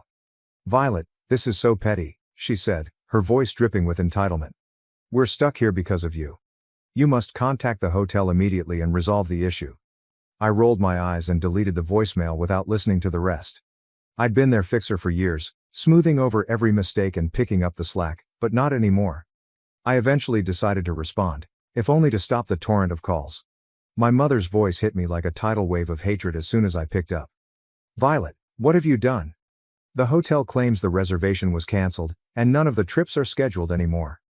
I let her yell for a bit before calmly responding, I cancelled them. After a long, startled silence, she yelled, why would you do that? Oh, I don't know, I responded, my tone tinged with sarcasm. Maybe because you chose to accompany Lauren on my trip. You're lucky that I drove you to the airport. We thought you'd understand, she snapped. Understand what? I inquired, my voice rising. Those years of saving and preparing were irrelevant because Lauren required a break. Did you think my efforts were in vain? Guess what, Mom? I don't understand, and I don't want to. I hung up before she could react and switched off my phone, tossing it on the couch. The calm that followed was beautiful, and I felt like I could breathe again. If they wanted to prioritize Lauren, fine, but they could work out the rest of the journey without me. The calm lasted barely a day, and the next morning, my phone was humming again with calls and messages, which I initially ignored. I spent the day cleaning the home and catching up on work, but curiosity got the best of me, and by the evening, I had opened my phone and braced myself for the storm of texts. From my mother. Violet, you've gone too far. Your sister is in tears, your father is upset, and we can't get into any of the hotels you booked. Lauren. You're acting like a child, and I don't see why you're making this such a huge issue. Just repair it already. Finally, from my father. We need to discuss. This isn't right. I set the phone down, shaking my head. For years I'd been the one to fix things, to make sure everyone was comfortable and happy, and now that I'd taken a step back, they didn't know what to do. I poured myself a cup of tea and sat down at the kitchen table, letting the anger simmer. How dare they expect me to clean up their mess? How dare they act as if I was the one in the wrong? The next call arrived minutes later, and this time I answered. Violet, my mother said before I could respond. This isn't amusing anymore. We are stranded. Do you know how embarrassing this is? I took a leisurely sip of tea. Embarrassing? Do you think this is embarrassing? Try saving for years, organizing every detail, and then being told you aren't even going on the trip you paid for. Stop being dramatic, she said. Lauren needed this more than you. And now she can figure it out, I stated firmly. You have made your decision, Mom. You wanted to take Lauren instead of me, that's great. But don't expect me to pay for her vacation. We're family, she said. We don't do this to each other? I let out a bitter laugh. Funny, I was just thinking the same thing. Lauren's voice rang out in the background crying, Mom, just hang up on her. She is being impossible. That was the last straw. Enjoy your trip, I said, my tone frigid. Oh, you can't, because it isn't your trip. That was mine. And now it belongs to nobody. Goodbye. I hung up before she could respond and turned off my phone. For the rest of the evening, I felt an odd mix of anger and relief. Angry that they'd put me in this situation, but relief that I'd finally stood up for myself. They could call me dramatic all they wanted, but for the first time in my life, I wasn't going to let them take advantage of me. The following few days were blissfully quiet. With my phone turned off, I finally had space to think clearly, free of the barrage of guilt trips and accusations. I spent my mornings sipping coffee on my back porch, enjoying the calm I'd craved for so long. My afternoons were filled with work and catching up on little projects I'd been putting off. Things that reminded me how capable I was when I wasn't bogged down by their endless demands. But on the third day, curiosity got the better of me, and I turned on my phone to find over a dozen voicemails waiting for me, the first few of which were from my mother, who became increasingly upset with each one. Violet, you should call me back right now. This has gone too far. I cannot believe you are doing this. You have embarrassed us. We are your parents. How could you treat us like this? Then followed Lauren's messages, full of the same entitled tone she'd always used. This is so petty, even for you. You are wrecking everything. Just fix it, Violet. Finally, my father's voice, lower but no less pointed. Violet, I don't understand what's happened to you. Call us back so we can work this out. I paused before listening to my mother's final voicemail, which was lengthy and filled with frustration and exhaustion. Violet, she said. We are back at the airport now. The trip is destroyed, and I hope you are satisfied with yourself. Your sister is upset, and your father and I are beyond disappointed. Call us when you're ready to speak. I deleted the voicemails without responding because I wasn't prepared to talk, and I honestly didn't know if I ever would be. This wasn't a one-time error, it was the sum of years of them putting Lauren first and expecting me to accept it with a smile. As the hours passed, I reflected on all the times I'd been overlooked or dismissed, every holiday where Lauren's whims dictated the plans, every family gathering where my accomplishments were treated as afterthoughts. This trip had been the tipping point, but the cracks had been forming for years. Grace arrived abruptly that evening, carrying 2 cups of coffee and an evident air of inquiry. I heard about what happened, she continued, placing the coffee on the table. Your mom called me yesterday. Of course, she had. My mother was always adept at enlisting sympathizers to coerce me into obedience. And? I inquired, taking a sip. Grace shrugged, a sneaky smile forming on her face. I told her you were probably busy and would get back to her when you were ready. I laughed and shook my head. You're the best. No, you're the best, she continued, her tone becoming more serious. Because you finally stood up for yourself. I understand how difficult that is, Violet. Do not let them drag you back down.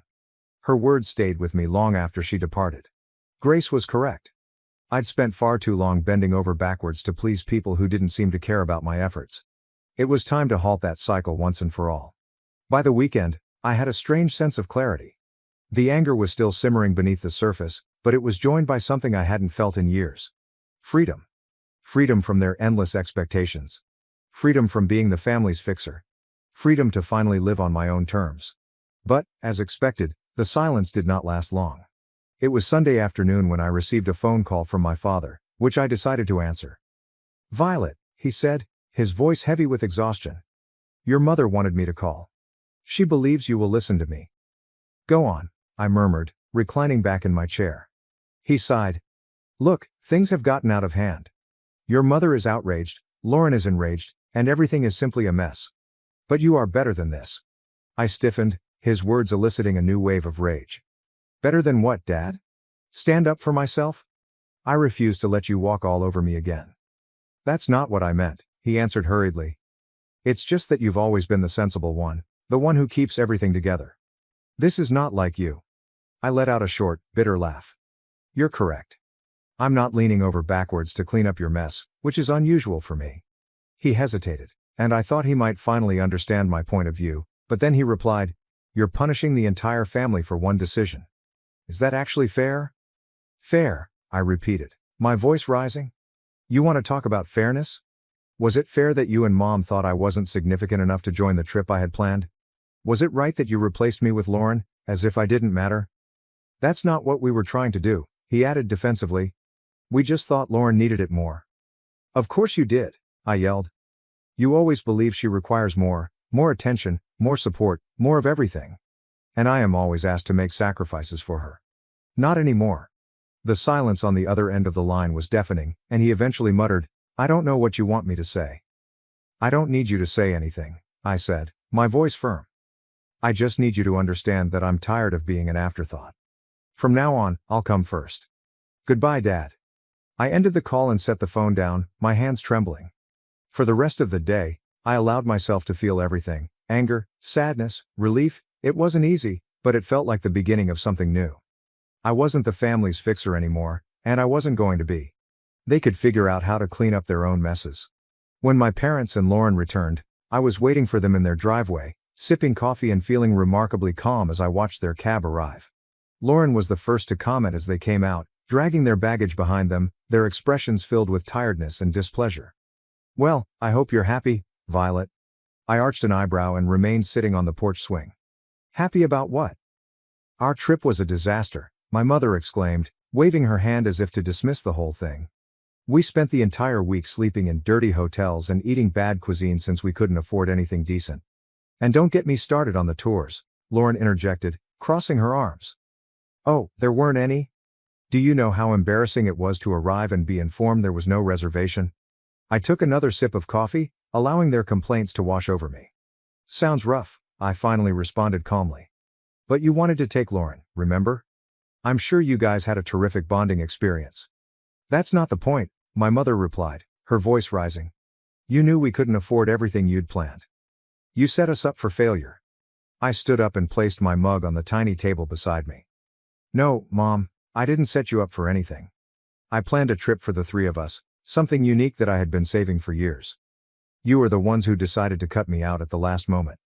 My father eventually spoke up, his tone calmer but no less accusatory. You didn't have to cancel everything, Violet. That was extreme. Was that it? I asked, folding my arms. Why should I have paid for a trip to which I had not even been invited? If Lauren needed it so much, you should have organized it yourself. You're lucky I didn't cancel your return flight. Lauren rolled her eyes. You are so dramatic. It's only money, Violet. And you're so entitled, I shot back, my patience now fraying. Do you know how much effort and sacrifice went into preparing that trip? Or do you simply believe that things will emerge for you because someone else takes care of them? They stood there, surprised and silent for a time. I've spent years being the responsible one, I said, my voice steady but forceful. The one who fixes things, prepares things, and ensures everything works well. And you've spent just as long taking everything for granted. That's not fair, my mother began, but I intervened by raising a hand. No, Mom. What is unfair is the way you treated me. You chose Lauren above me, like you usually do. So I decided to stop being your doormat.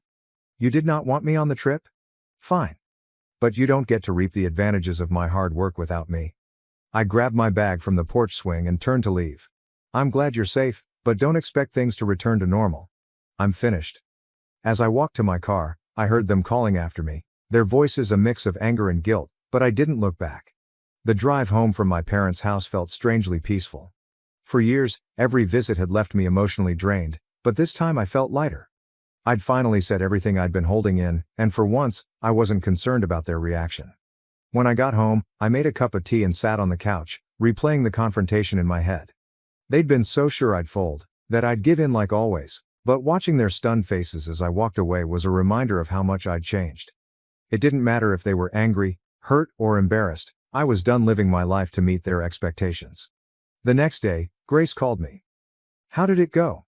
She inquired, not bothering with pleasantries. I laughed, leaning back against the kitchen counter. Just as you'd expect. They're outraged, Lauren is pouting, and Mom is probably attempting to guilt me back into line. Grace snorted. Let her try. You have a backbone now, and I'm here to keep it in place. I smiled, appreciative for her unfailing support. Thank you, Grace, I mean it.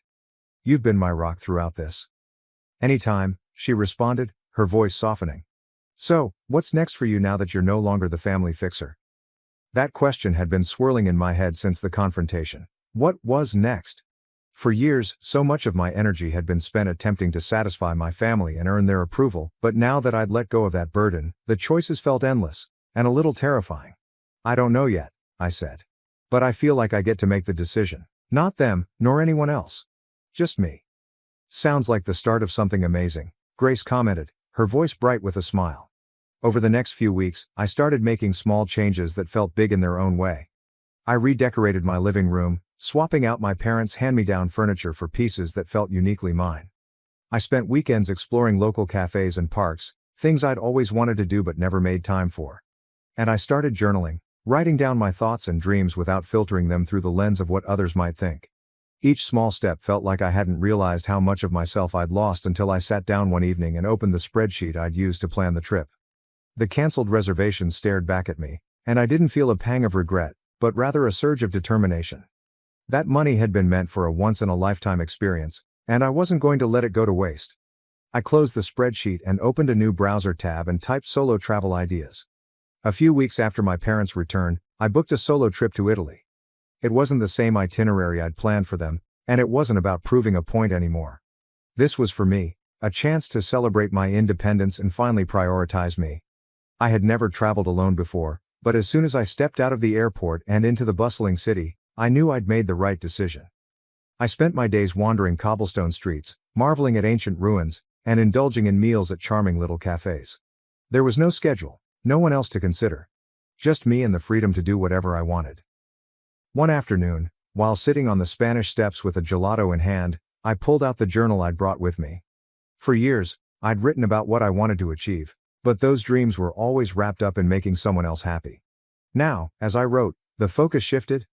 Learn a new language. Start a small business. Travel to at least 5 more countries. The list grew, each goal a reflection of the life I wanted to create, not the one I'd been expected to live. On my last night in Florence, I had dinner at a small family-run restaurant overlooking the Arno River, and as I watched the sunset paint the sky in hues of orange and pink, I felt a deep sense of peace.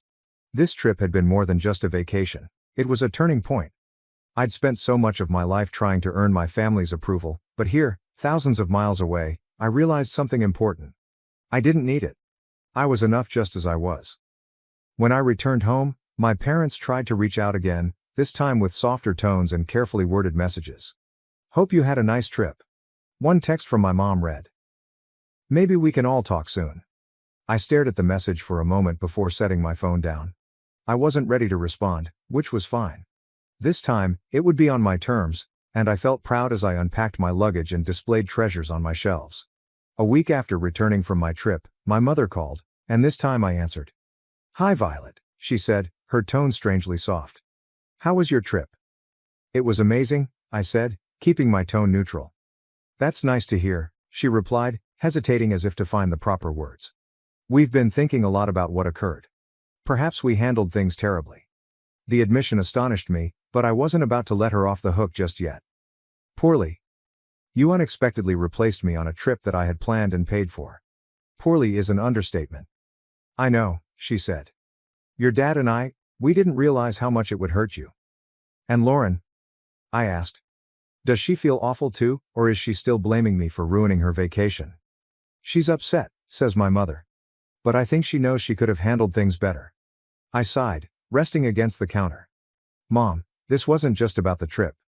It's been years of putting her first and expecting me to make up the difference. I am not doing it anymore. I understand, she answered after a time.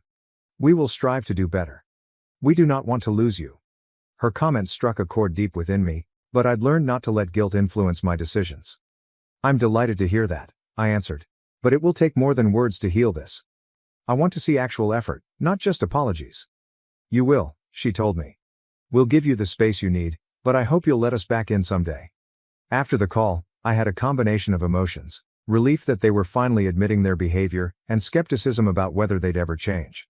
But when I sat down with my journal that evening, I understood something important. Whether or not they changed was not my duty. Over the following months, I maintained my strict boundaries, responding to their calls and texts when I felt like it, but not going out of my way to solve things or smooth over tensions. Instead, I focused on creating the life I want. I signed up for a photography class, something I'd always wanted to do but never had the time or energy for, joined a local hiking group, and even started planning my next solo trip. Each step felt like regaining another aspect of myself. One day, as I stood on my balcony watching the sunset, I realized how far I'd come. I wasn't the person who went above and beyond for people who didn't respect me. Instead, I was someone who valued herself, established boundaries, and wasn't scared to stand up for what she deserved. I felt completely liberated. Thank you for watching. If you haven't subscribed yet, please do so and hit the notification bell to stay updated with more shocking real-life stories happening around you. After 6 years of married, my wife proposed we open our marriage. So I filed for divorce and blocked her access to my $12,000 paycheck. I, 37, have been married to Sharon, 39, for 6 years and known her for 10. I serve in the Marine Corps as a logistics officer, and I am deployed for 6 to 7 months each year. My job pays well, approximately $120,000 with benefits and combat pay, which allows us to live comfortably. In 2014, we met through mutual acquaintances at a cookout. I was already in the Marines, and she was an elementary school teacher who earned around $45,000 per year. She seemed different from the other ladies I had dated. She understood the military lifestyle because her father had served for 25 years. She was self-sufficient, had her own career, and did not desire me solely for the advantages, unlike several military wives I had known. After 4 years of dating, we married in a beautiful ceremony in front of friends and family. Her father, a veteran himself, was pleased to welcome another military man into the family. The first several years were excellent. Sharon was encouraging about my job and proud of my service, and we made the most of our time together while I was home. During deployments, she kept busy teaching, going to her book club, and spending time with military wives who understood her situation. We established a routine, weekly video dates, care packages, and occasional visits while I was at port. I even bought her a 4-bedroom house in a nice neighborhood near her school, replaced her car every few years, and made sure she had all she needed. She always felt the deployments were worthwhile, and she was happy to be a military spouse. We discussed having children, but agreed to wait until I could obtain a desk job because she didn't want to raise them alone for half the year. Life seemed wonderful until everything changed. Sharon began spending more time with a new set of yoga class acquaintances, most of whom were single women or divorced mothers from her school. She shared photos of their girls' nights out at upscale restaurants and clubs, places we used to frequent. I didn't think much of it, believing she'd be busy while I was away. She began to care more about her looks, purchasing nice clothes, having her hair done frequently, and joined a gym with a personal trainer. I assumed she was rewarding herself with the money I made. Looking back, all of these were red signs. During a normal video call date night, Sharon suddenly exclaimed, "Let's open our marriage." I thought she was kidding, but she was dead serious. When I questioned what was going on, she replied she had been thinking about it for a time and felt it was best for us. She asserted that no woman could control her cravings for 6 months and that she was tired of dealing with deployments. She had been living a single life much of the time, desiring closeness. I felt awful about how she reduced our marriage to nothing more than sex. After 10 years together, 6 of them were married, she surprised me with this. I tried to remain cool and thanked her for everything she did to keep us going. I informed her that the distance was part of my profession, which we both agreed upon when we married. We'd discussed transferring to a desk job before, but the chances hadn't come up, and I really enjoyed what I did. Sharon was aware of this and seemed to agree with it, at least until recently. She became irritated when I attempted to have a sensible debate. I proposed we discuss it later, when we were both calmer, but she insisted on settling it right now. She complained about being lonely, spending birthdays and anniversaries alone, and going to doctor's visits by herself. She began crying while discussing all of this. Look, I understand it's difficult. I miss a lot of key moments too, but what am I expected to do? This was exactly what she signed up for when she married me. When we initially married, many people advised us to have a child to keep her occupied during deployments, but Sharon was not ready to be a single parent for half the year, and I agreed. It wasn't fair to dump that responsibility on her, so we decided not to have children until I got a desk job. Now I'm wondering if that decision worsened her loneliness. Still, opening the marriage? That's not right. I inquired whether she was breaking up with me. She responded, "No, I love you. I could never leave you. I want to grow old with you. But I'm about to turn 40, and in a few more years, I'll hit menopause. I have so little time to enjoy my sexuality. Half of my golden years are going just waiting for you. I don't want that. I want to live a fulfilling life and not die with regret." She had never discussed sex in such detail during our relationship. We always had a strong physical connection when I was home. Sure, we used toys and video conversations to keep close throughout deployments, but she never complained that it wasn't enough. I could see this talk wasn't going well. She wasn't asking for permission, she was telling me what she planned to do. "What exactly do you want?" I inquired, despite my fear of hearing the truth. She stared at me through the screen and said, "I want to open this marriage and meet other men. I have needs, and they must be met. I'm doing this whether you like it or not." The lady I married, who pledged to remain faithful through everything, was sitting there telling me she was going to sleep with other males, and there was nothing I could do about it. I tried to remain calm, even though I wanted to strike something. "So you want to sleep with other men while still being married to me?" I said. When she nodded, I asked how this would help her loneliness. Would these random males care for her while she was sick or celebrate her birthday? She stated she wasn't sure if it would be physical or if she would date them, but whatever happened, she loved me and only me. They'd only be fillers while I was gone. When I get home, she will be all mine. As if I'm supposed to be okay with sharing my wife for half of the year. Then I questioned how long this would last. A few years or forever? She had not made a decision. I questioned if she had already cheated on me. She snapped, "If I wanted to cheat, I wouldn't be having this conversation."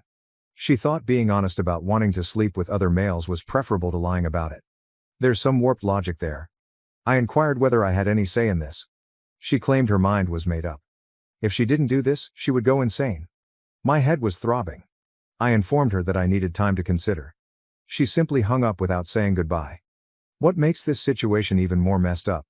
I just left home 3 or 4 weeks ago after 3 months together. Throughout my absence, everything appeared to be in order. We flew to Hawaii for our second honeymoon, fixed up the house as she requested, and even discussed eventually trying for a baby next year. She was very lovey-dovey the entire time, always discussing our future together. The day I left, she was grieving and making preparations for my next leave. We had even started saving money for our future child. I was looking for opportunities at the nearby base so I could spend more time at home. That's how committed we were to starting a family. When I inquired the next day why she didn't bring it up while I was there, she stated she didn't feel the need for other males around me. That's when something clicked. She's undoubtedly met someone at her new gym or through those single buddies. The timing was quite convenient. Just before I left, she highlighted a new personal trainer at her gym who was really inspiring and had been giving her extra attention. I didn't think much of it at the time, but the way she pushed for it shortly after I left made it seem planned. Part of me wanted to believe it was just about loneliness, but I'm not that gullible. My friend Mike went through something similar last year. His wife requested an open marriage during his deployment, but it found out she was already dating someone. They are now divorced. I questioned Sharon again if this was really what she wanted, if she had considered what it would mean for us and our future plans. She replied yes without hesitation, as if the 3 months we spent planning our lives together mattered nothing. I decided to really push her on the details. Not because I was considering it, but to understand her faulty logic. I inquired about the setting. Could I see other women? How would we handle the money? Her response demonstrated how selfish this whole situation was. She claimed she hadn't considered that far ahead. She merely wanted someone to look after her needs while I was away, but when I returned, it would be just us two. She stated I could try stuff on port days, but I couldn't see other ladies at home because she would be there. According to her excellent idea, we'd see how it goes, and possibly end the marriage once she'd finished exploring. I had had enough. Look, this isn't what I signed up for. I wanted a monogamous marriage, but since you've made up your mind, I won't stop you. Just remember, I'm not going to sit here and take it. There will be consequences. She had the audacity to ask what I was going to do about it. I quietly informed her. First, she'd have to cover her own expenses. No more money in our joint account. Second, we'd sever all communication. I didn't want calls or texts when she was occupied with her business. Third, I might start seeing other women, with no restrictions from her. She laughed and said she knew I'd come along, that she was excited, and that it would be enjoyable. Then she said, I know you won't go too far. How can you leave such a ravishing beauty? And began removing her clothes. I shut that down quickly. My conditions begin today. Have fun. Then I hung up. That was it. I stopped caring about her. She attempted to reach out, but I ignored everything. She began uploading obvious date night and vacation shots without revealing the guys. But come on, a hot tub selfie with rose petals, candles, and 2 wine glasses? It's not hard to figure out what's happening. Her sister texted to ask if I knew what Sharon was doing. I told her straight out, Sharon started the marriage without my permission because she is lonely between her legs. Sharon blew up my phone after that, but I didn't care. My next shore leave begins next week. I already have my brother looking for an apartment. I told him and my parents the entire story. I also hired a lawyer to begin work on my case. I am not hurrying anything. I want to do this right and aim to make her regret her decisions. I will provide an update during my absence or when I return. If you've read this far, I appreciate it. Update 1. I need to address something quickly before getting into what happened. Everyone seems to sympathize with military women. Poor thing has to live alone, even though she's married. Or, what about her needs? And so on. Then they stare at me as if I'm the terrible guy for not understanding her circumstances. Yes, everything people say about it being difficult is correct, but nobody compelled her to marry me. She lives in our 4-bedroom house with a pool, which she could never afford as a teacher's salary. She drives a new BMW I bought for Christmas last year, carries Louis Vuitton luggage, and wears a Cartier watch that costs more than her monthly salary. Every summer, we take a vacation in Europe or the Caribbean. She has her hair done at luxury salons, attends yoga retreats, and never has to worry about bills. But it's funny how no one discusses these privileges when they're feeling sorry for her. She was living like a queen on my wages and complained about being lonely. Let me tell you something, keeping faithful isn't easy for us either. We travel across the world, stop at various ports, and have access to almost any luxury we desire. At the harbor, beautiful women are throwing themselves at soldiers in uniform. The majority of them do not care if you are married. My friends joke that I could have a girlfriend in every country if I wanted, but I've always remained faithful since that's what marriage means to me. Some of us continue to be faithful to our wives, but no one recognizes our efforts. They just presume that all military personnel cheat. Now for what transpired during my leave. I did not return to our residence. I couldn't bear the thought of being in the same bed as her other male partners. My brother had secured me an apartment in one of the town's new luxury towers. I spent the first few days with him and his family. My sister-in-law was upset when she learned what Sharon did. They used to be good friends. I brought my niece and nephew camping for the weekend, something I'd been promising them for years. The kids were asking where Aunt Sharon was, and I felt terrible having to make up explanations. Then I spent time with my parents in our hometown and caught up with old acquaintances, all of whom claimed they had never trusted Sharon. I shared everything on social media, not to be petty, but to show her that I wasn't sitting around depressed without her. My shore leave usually consists of these high-profile military parties, fancy gatherings held at five-star hotels that Sharon always enjoyed attending. Not everyone is invited to these events. It's largely top commanders and their wives, politicians, and prominent citizens in town. These parties were significant for her social standing. She enjoyed showing off her beautiful outfits and attracting attention. I made sure to publish a lot of photos, including ones of female coworkers who are far more successful than her, doctors, lawyers, and company owners. When people inquired about Sharon, I just told them the truth. She wanted an open marriage to screw about while I was gone. Word traveled quickly in our community, and all the military ladies who used to kiss her ass began unfriending her.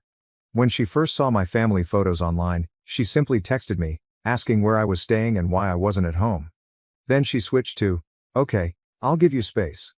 I'll wait for you," as if she was doing me a favor. However, when she saw the party photos, she lost it. She began contacting me about how I abandoned her, wondering if we hadn't agreed to be normal.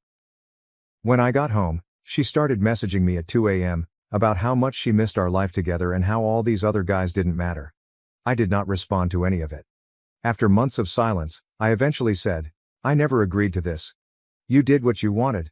Now I'm doing what I want." She responded with some gibberish about waiting for me to come back when I'm done, as if I were a child acting out. She truly believed she could simply stop our marriage while she had her pleasure and then resume when she was finished exploring. A few months later, she contacted me, expressing a need to discuss the terms of our open marriage, as if we could sit down over coffee and arrange when she could cheat. I shut it down quickly. "Do whatever you want. I'm not playing this game." My lawyer told me to make a record of all these communications since they would be useful in the divorce. Then she saw me living my best life and sent me emails saying, "Let's go back to normal, I'm done with this," as if she could simply flick a switch and everything would be fine. She wrote a lengthy email about how she made a mistake, how none of these other guys made her feel the same way I did, and how she recognized what she was missing. She stated that she would do anything to save our marriage.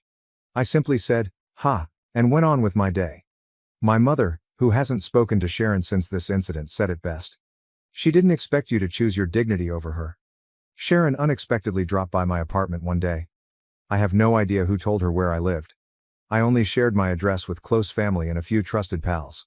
Someone must have snitched, but I don't want to know who at this time. I was getting ready to go for a workout when I heard a knock. She looked totally different from when I left. She had lost weight, colored her hair blonde, and was wearing a tight outfit she had never worn before. She stood there, nervous, and asked why I wasn't staying at our house. I told her straight out that I had no intention of living with someone who disrespected our marriage. She didn't like that response at all. "I thought we could figure this out," she replied, as if we were having a little argument over which color to paint the kitchen.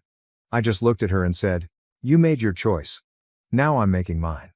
She burst into tears and told me how everyone in our social circle was ignoring her.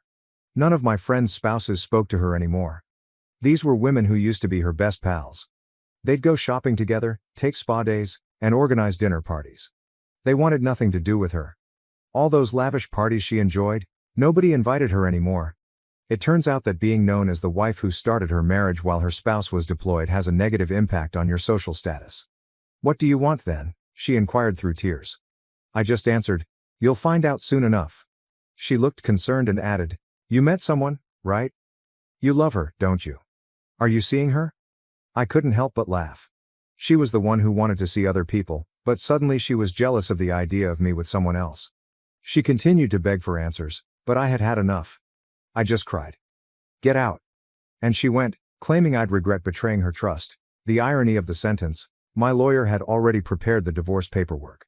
I planned to have her served once I returned to see so she wouldn't come crying into my apartment again. She wanted to open things up? Fine. I was about to initiate divorce proceedings. My attorney served her on the day I left the shore. She contacted me in a frenzy, shouting about how I had betrayed her and left her broken, as if she were the victim in all of this. Then she called my lawyer and said she would fight the divorce until the end and would not let me go, as if she had a choice in the matter. She also tried to play the victim role with my parents, calling them and wailing about how I had taken her by surprise and how she had no idea what was coming. That backfired very quickly. They already knew everything and told her just how they felt about her behavior. They promptly blocked her number. Then her mother called me. Sharon has been telling everyone that we had agreed to open our marriage. She had convinced her entire family that this was a mutual decision. Her mother said they felt it was strange but assumed it was our personal choice. I shut that down quickly. No way. I already told your other daughter the truth months ago. I was never on board with this filthy idea of hers. Her mother began talking about how Sharon's mental health was deteriorating because everyone had cut her off. All those beautiful gatherings she used to like going to? Nobody invites her anymore. The other officers' wives refuse to speak to her. Her mother truly expected me to feel horrible about this. I thought to myself, why would my friends keep inviting her when she's not even my wife anymore? Is there any chance you could work things out? Her mother inquired. I chuckled and replied, not at all. I can't be the husband of a woman who has kept her legs open for tourists for the last year. Who knows what kind of dirt has gone in there? It was harsh, but I wanted them to know how I felt about their lovely daughter's behavior. Sharon's mother indicated she wasn't ready for divorce. I was upfront with her. The longer she fights this, the worse it'll be for her. I'm moving forward with my life whether she likes it or not, so she better cooperate for her own sake. Sharon has now bombarded my phone with texts and voicemails. She begs, pleads, and promises to change, stating she will do anything to make things right. I have not blocked her yet. Perhaps this is selfish, but I want her to see exactly what she tossed away. I'll block her eventually, but for the time being, I'm letting her suffer as much as I did when she sprung her open marriage on me. Update 2. Here's the latest update. I'm enjoying a shore break again. Divorce procedures are underway, and Sharon has been fighting hard against them, not because she wants to heal things, but because her perfect little plan is unraveling. However, she is now absolutely broke. That shiny new world of freedom she desired so much? It turns out it wasn't as glamorous as she imagined. All those guys she was going out with. They merely wanted to have fun with a married woman. They all left when the money ran out. She literally burst into tears in front of the magistrate and stated that opening the marriage was a mistake. She now wishes she could simply rewind the past year and have everything return to normal. After I denied her access to our joint account, she depleted her funds in an attempt to maintain her lifestyle. Within a year, she'd gotten through everything. Her teacher's paycheck barely covers rent now, let alone the fashionable outfits she's grown accustomed to. That's the problem about living large. Once you're acclimated to it, there's no turning back. When she first disclosed the marriage and I withdrew my money, she assumed it was only temporary. She assumed she could rely on her savings until I came to my senses and began subsidizing her lifestyle. That was her wonderful plan. Be a faithful wife during my breaks and then go crazy while I'm overseas. Her strategy failed miserably. She begs for another opportunity at each court session, saying, let's start over. It's easy for her to say. She wasn't the only one who had to deal with shame and trauma. Do you know what truly gets me? She purposefully dropped the open marriage notion just before my deployment began, leaving herself 6 months to do anything she wanted before I returned. Those first months at sea were terrible. You're stuck out there with nothing but the ocean around you, no distractions, just staring at the water and thinking about what's going on at home. Sometimes the dark thoughts are really unpleasant. I can't express how difficult it was to keep myself together. Anyway, the divorce is virtually complete. Just one more court date. Even though she is dissatisfied, the asset distribution has been settled and is fair. I'm selling my house. I can't bear the thought of remaining in a place where she wrecked our marriage. She can't buy me out since she can't afford half the price. That's fine with me, I don't want to cling on to anything from that existence. I truly enjoy my new life. I'm doing better than ever, I've met new people, established a strong routine, and feel free to live my life the way I want. I am not bitter about what happened. Honestly, I'm glad I didn't let her decisions ruin my future. I'm not looking to date right now, but I'm open to anything that comes along. I've blocked Sharon on all of my social media sites, but she keeps creating new profiles to stalk me. I can see them easily, but I let her look. Let her know exactly what she gave up. Her Instagram used to be all about extravagant parties, exotic travels, and beach photos. Now it's only melancholy statements about regret and second chances. I suppose that's what happens when you mess up a good thing. Thank you for watching. If you haven't subscribed yet, please do so and hit the notification bell to stay updated with more shocking real-life stories happening around you. My sister disowned me after I bankrolled the family for years. So I exposed the secrets that broke her marriage, then ignored her begging letter. How did I go from being not family to being their only lifeline? You ever wonder what happens when you stop being the family fixer and start being the one who says enough? Let me show you. I showed up with a bottle of Cabernet, one of the nice ones from my stash. I even wrapped it with a bow, like an idiot, like I believed this year would be different. The porch light at Megan's place flickered once as I rang the bell. The smell of pine and cinnamon hit me as the door creaked open, and Mom's voice carried through the hallway. "Mara's here," she sang out, fake cheer dripping off every syllable. Inside, the house looked like a Hallmark card. Warm lights, crackling fire, the whole thing. Ilara was by the tree, shaking a box with her name on it. My father didn't bother getting up from the recliner. Tessa smiled like we were on camera. "You're early," she said. "Must be nice having no kids and no real responsibilities." I smiled politely and placed the wine on the table. "Better early than dramatic," I said, trying to sound playful, but she didn't laugh. Dinner was already set: carved ham, roasted vegetables, perfectly folded napkins. Megan always knew how to stage a picture-perfect disaster. I took my seat near the end of the table. Small talk buzzed like a bad radio station. Static tension. Half-hearted chuckles. No one asked how I'd been. No one mentioned my promotion last quarter. It was clear they were just waiting for something. And then it happened. Tessa stood up, wineglass in hand, wearing that lipstick she only used when she wanted to win. "Before we cut the pie," she said, "I think it's time we got honest." I looked up, my stomach turned before she even finished the sentence. She glanced around the table like a smug senator. "We voted and we've decided you're no longer part of this family." I blinked. At first I thought I misheard her, or maybe she was joking, but Mom nodded in agreement. "It was bound to happen sooner or later," she said, buttering her roll. Damon stared at his plate, silent. To clinked his fork against his wineglass. "It's for your own good." Ilara giggled. She thought it was a game. And my dad, he didn't even meet my eyes, just shifted in his chair and muttered, "This kind of tension isn't healthy." I felt like I had left my body. Their words didn't pierce me like knives. It was colder than that, like standing outside in a storm with no coat, no one coming to let you in. I stayed quiet for a moment, forcing myself to breathe. Then I reached into my coat pocket and pulled out a thick folder. Their laughter stopped. The sound it made when I set it on the table was sharp. Paper meeting wood with a dull thump that cut deeper than any curse. "What's that?" Tessa asked, the smirk twitching at the corners of her mouth. I leaned back. "Since we're being honest, I figured I'd come prepared." She grabbed it like she expected confetti to fly out. Her fingers flipped through the pages one by one. The smile drained from her face: bank transfers, receipts, email screenshots, a list of every time they called, texted, begged. A timeline that screamed what I'd swallowed for years. Then she hit page 23, a hotel bill from Charleston, 2 nights, 1 room, signed with her name and someone else's. Veda. She shoved the folder away like it was covered in filth. "You psychopath," she hissed. "You've been spying." "I've been documenting. There's a difference." Damon pulled the folder toward him, started reading. His mouth moved, but no words came out. My mother finally said, "How dare you weaponize your help like this?" I looked at her, calm now, colder than I'd ever felt. "You called it help, but to you, I was an ATM, a therapist, a guilt sponge." I stood up, my legs were shaking, but I held my ground. "You said I wasn't family." I scanned the faces around the table. "Then maybe you won't need your fallback anymore." No one spoke.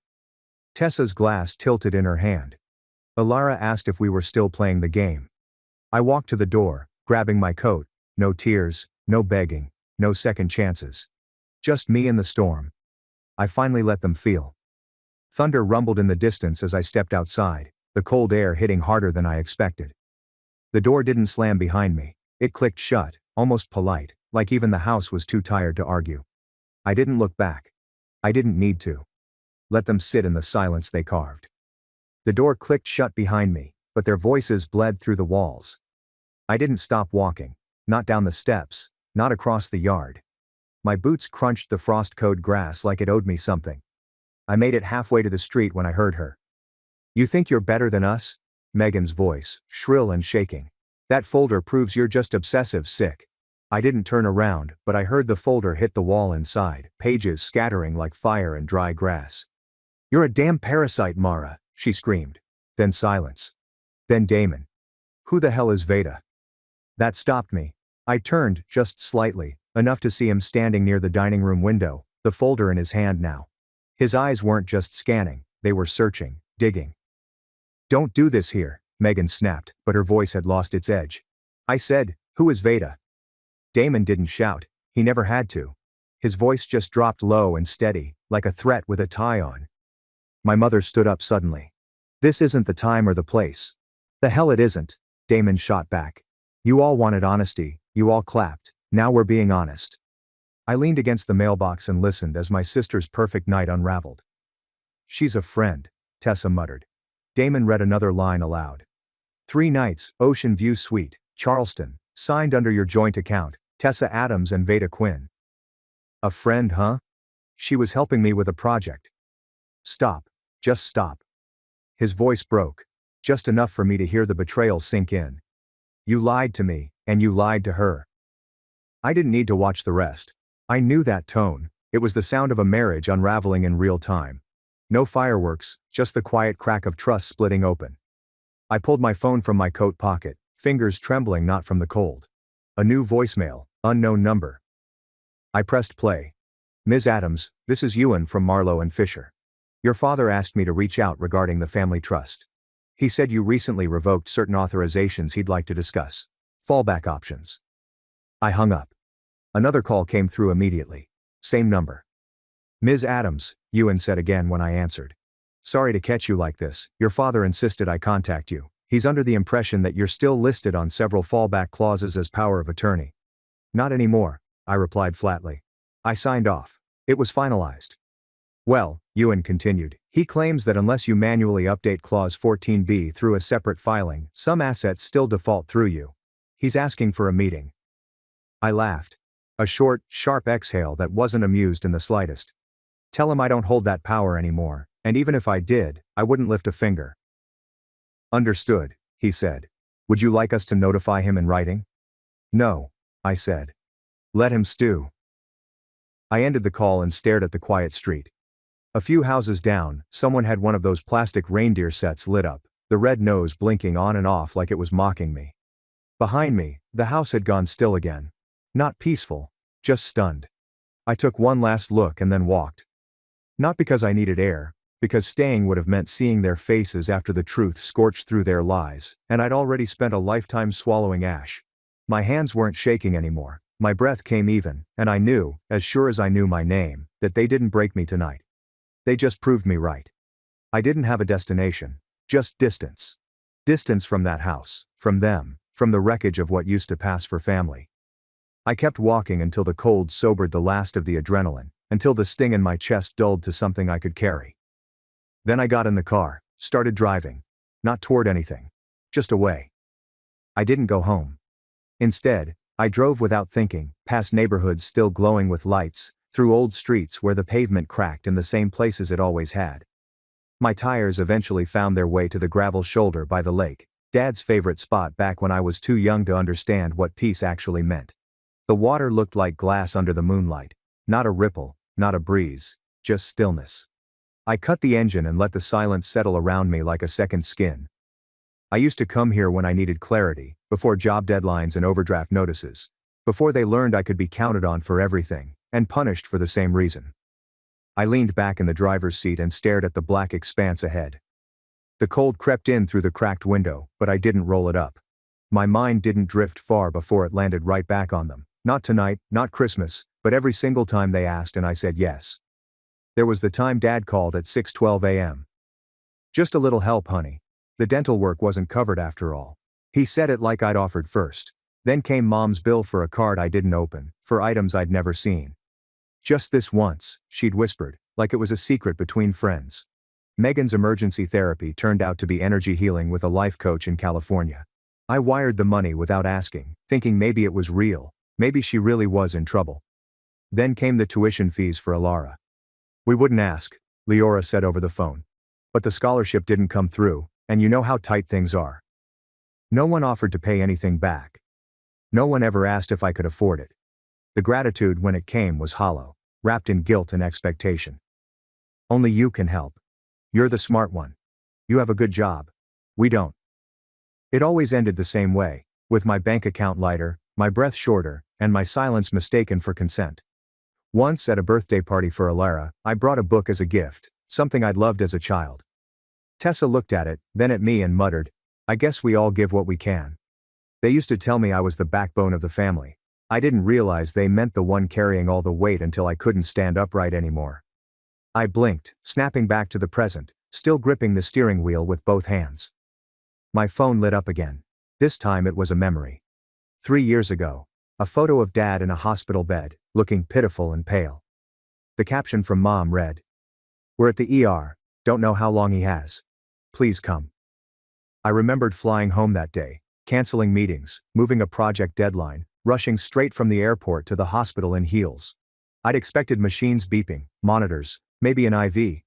Instead, I found him watching a football game and complaining about the soup being cold. "Oh, they were just being cautious," Mom said with a wave of her hand. "Better safe than sorry, right?" Safe. Sure. I remember sitting in the waiting room afterward, staring at the vending machine and realizing that my emergency was never really their emergency. I was the emergency contact, the fixer, the backup plan, not the daughter, never the daughter. I turned off my phone and stepped out of the car, walking down the worn path to the edge of the lake. The wind cut across the water, numbing my face. I didn't care. For the first time all night, I wasn't angry, I wasn't sad, I was just done. They never needed me, I whispered into the dark. They needed what I could give, and I gave too much.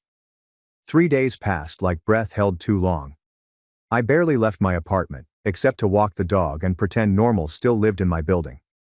Asheville had turned bitterly cold, the kind that cracked your skin and crept into your bones, even when wrapped in wool. The lake hadn't offered answers, but at least it hadn't asked anything of me. Then Leora texted, "Let's meet, just us. No pressure." I stared at the message longer than I should have. My first instinct was to delete it. My second was to ask, "What do you want now?" But curiosity, fool that it is, won. I chose a public place, a tiny cafe tucked on the quieter end of downtown. No risk of a scene, no audience from family, just two sisters playing pretend in a setting too cozy for confrontation. She was already there when I arrived, bundled in a cream coat, hands around a latte that had lost its steam. She looked up, eyes soft, too soft. "I'm glad you came," she said, her voice smaller than I remembered. I sat across from her without taking off my scarf. "Let's not waste time." Leora smiled tightly. "Okay, look, about Christmas, that wasn't what it looked like." I raised an eyebrow. "Oh? Did someone hack your voice and make you say I wasn't family?" She flinched, just slightly. It was heat of the moment. People were emotional. Megan was pushing hard and you went along with it, I finished. Leora didn't deny it. Instead, she reached into her bag and pulled out a manila envelope. My stomach turned. "What is that?" I asked, not bothering to hide the edge in my voice. She slid it across the table. "It's paperwork. Legal stuff. Power of attorney documents. Dad wants to reinstate you. We figured maybe if we handled this first, we could talk easier." I didn't touch it. "So this is what you meant by no pressure," I said, voice flat. "Mara, we're all tired," she whispered. "You've always been the capable one. You understand how these things work. We're scared."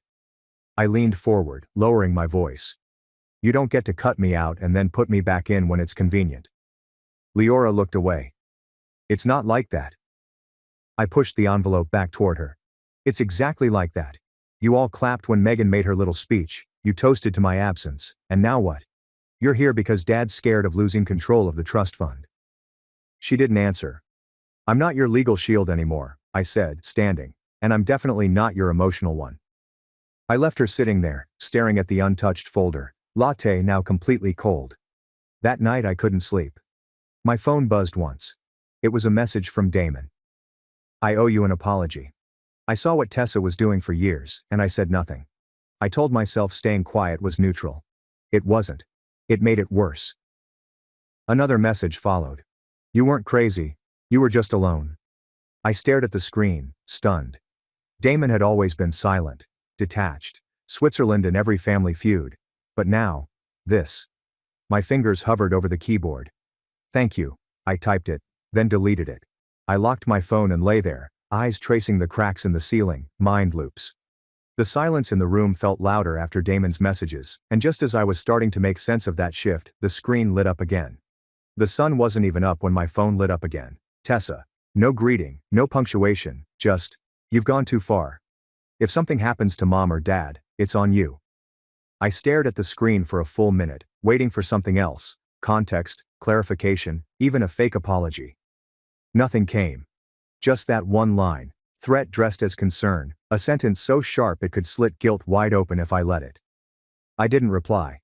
Instead, I padded into the kitchen, flipped on the light, and poured myself a cup of coffee that tasted like metal. My hand trembled, not from fear, but from the pressure building just under my skin. By the time I placed the mug on the table, a hairline crack had already formed in the ceramic. They didn't want reconciliation. They wanted a reset button. They wanted the version of me that shut up and paid up, that smiled through insults, that kept peace by erasing myself. But I was no longer that version. By 9 a.m., I'd typed out a message to the family group chat 5 different ways, deleted every draft. None of them felt like enough. Until I hit record. My voice didn't shake this time. I am not your villain, I said. I am your consequence. I let that sit for a second before continuing. For years, I stayed silent because I thought keeping the family together mattered more than telling the truth. I absorbed the jabs, the manipulation, the financial sinkhole you all made out of me. I justified it in my head, told myself you were struggling. But I see it now, you weren't struggling, you were feeding off me. I paused.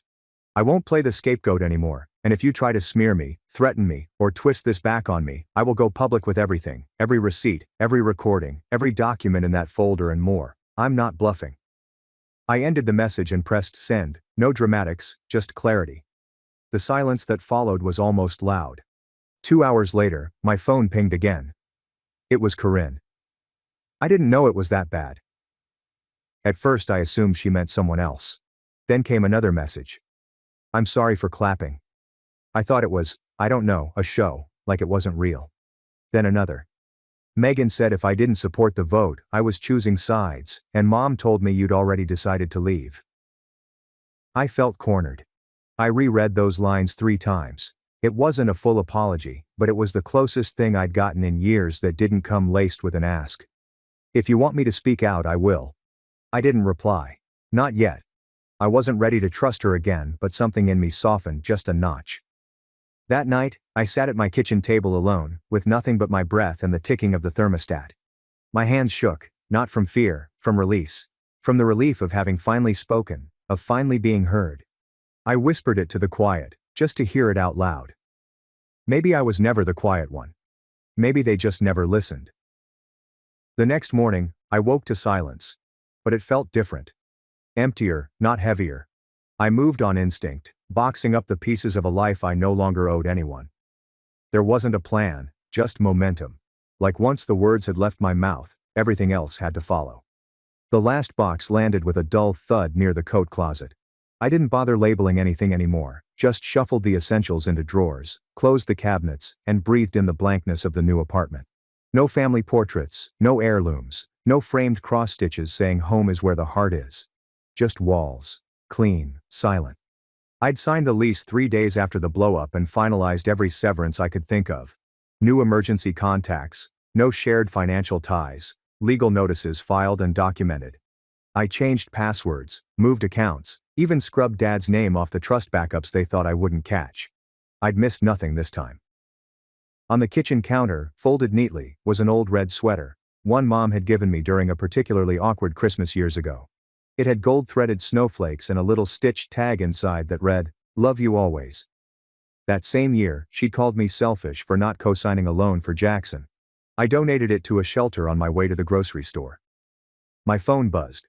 I opened the family thread one last time and typed, "My number stays the same, but you'll never reach who I used to be." Then I blocked them all, every last one. I didn't expect silence to feel like safety, but it did. For 3 days, nothing came. Then the messages started again, but this time from new numbers. The first was a photo. Their living room, the usual tree, same placement, but there was a gaping hole where presents used to be stacked. "It doesn't feel the same without you. Ilara cried all night," Leora wrote. 10 minutes later, another one. "We're behind on the mortgage. You don't care anymore, do you?" Rowan. Then Jackson of all people. "We all said things we regret, but you went nuclear. Why would you do this to your own family?" None of them said sorry. None of them asked how I was doing. They just pointed fingers draped in concern, as if their discomfort was my crime. I stood at my new kitchen window, the city lights dimming behind mountain fog, and let the texts pile up like junk mail I'd never open. Then I poured a glass of wine, no holiday glassware this time, just a clean tumbler, and stepped out onto the balcony. The cold didn't bother me tonight. No music played, no messages popped in, and for once, no voice inside me asked if I'd gone too far. They didn't want me healed. They wanted me manageable. And I finally understood the difference. A few nights later, the cold started to feel familiar. Almost welcome. I sat on the balcony longer than usual, watching the lights from the neighboring building flicker on and off. Somewhere, a dog barked twice, and then nothing. I like that kind of quiet, the kind where no one needed anything from me. Then my phone buzzed. It was a message from Sienna Moore. We hadn't spoken in over 10 years. College friends turned Facebook background noise. "Hey, sorry to ask, but are you okay? I heard you were going through something. Megan messaged me, said you might be in a dark place. Wanted to make sure you're safe." I didn't respond right away. I stared at the screen until it dimmed and locked. So this was her new game. I opened Messenger, another one, and another. People I hadn't talked to in ages, some from high school, others from a job I'd left long ago, all with eerily similar messages. "She said you've been isolating, that you might be overwhelmed. If you ever want to talk, I'm here. It's okay to not be okay." Each one came with a sickly sweet tone, wrapped in concern but dipped in judgment. This wasn't worry. This was a campaign. A few hours later, the smoke turned to fire. A vague post went up on Facebook, written by a woman named Harper, someone I'd worked with years ago on a non-profit project, now a casual acquaintance at best. "We need to talk more about mental health, especially when people lash out, cut off their families, and claim victimhood while causing chaos." It didn't name me, it didn't have to. 3 comments down, a mutual friend tagged my name. Then someone else dropped a screenshot, an out-of-context text I'd sent Leora months ago. "I'm not sure I can keep doing this with them. It's exhausting." That one word, exhausting, was all they needed to spin a new story. That I was unstable, emotionally fragile, dangerous. The whispers came next. In direct messages, in sub-posts, in the language of polite cruelty. "She used to be so sweet. Now she's cold. It's the holidays. Who cuts off their family at Christmas? Maybe she needs help." Then a comment from Aunt Merrill, who hadn't spoken to me since I was a teenager. "We should all just pray for her." I didn't cry. I didn't rage. I opened my laptop instead and started drafting a public response, something sharp, articulate, laced with proof. But halfway through, I stopped typing. What was the point? They weren't looking for answers. They were just looking for control. So I called my lawyer. By the end of the day, Megan received a formal cease and desist notice. Attached were screenshots, message logs, and a warning that any further defamation would be met with legal consequences. No more phone calls, no more folder drops. This time I spoke in their language. That night, as the final email was sent, I whispered to myself, "You're not winning. You're gasping." And the silence that followed told me she heard. The silence didn't last long. 2 days after I sent the cease and desist, there was a knock at my door. 3 sharp raps, followed by nothing. I wasn't expecting anyone. I checked the peephole, heart tightening. It was Corinne. She stood there with a duffel bag slung over her shoulder, and a tote that looked like it had been hastily packed. Her face was blotchy, eyes swollen, mascara smudged, no smile, just exhaustion. "I'm sorry for showing up like this," she said as I opened the door. I stepped aside without asking. She walked in slowly, like her limbs were heavy. I didn't speak, not yet. I just waited. She stood in the middle of my living room for a moment, then finally whispered. I can't stay with them anymore. It's poisoned. All of it. I nodded once, then locked the door behind her. We sat down side by side on the couch like old friends who forgot how to start over. It was a long time before she spoke again. I should have said something sooner, Corinne murmured. But after I messaged you, Megan found out. I looked at her, my chest tightening. She cornered me in the kitchen, she continued, her voice shaking. Said if I ever contacted you again, she'd cut me off completely, told me I was choosing a traitor. Then Mom chimed in, said loyalty meant silence. Corinne paused, eyes glassy. I don't think I ever realized how deep it went. The control, the fear. Yeah, I said softly. It's easy not to see it until you're the target. She looked at me, then really looked. Damon left. He's staying at a friend's place. He told me Megan tried to push him to write a statement about your mental instability. He refused. My throat burned. Corinne reached into her bag and handed me a folded piece of paper, a printed email, a full thread of messages from Leora, from Megan, each one nastier than the last. Gaslighting. Threats. Manipulation. You were right, she said. About everything, and I'm done pretending too. I didn't realize how much I needed to hear those words until they left her lips. Later that night, another message came in from Megan. You turned her against us just like you poisoned everything. I didn't hesitate. You did that all by yourself. Then I blocked her, phone, email, every platform. I opened a document I'd been sitting on for weeks, a formal affidavit in support of Damon's divorce filing. I signed it, scanned it, sent it to his lawyer. Done. Corinne and I sat on the balcony that evening, the sky bruised with January cold. I brought her a blanket. She didn't thank me with words, just tucked it around herself and leaned back in the chair beside mine. We didn't talk. We didn't need to.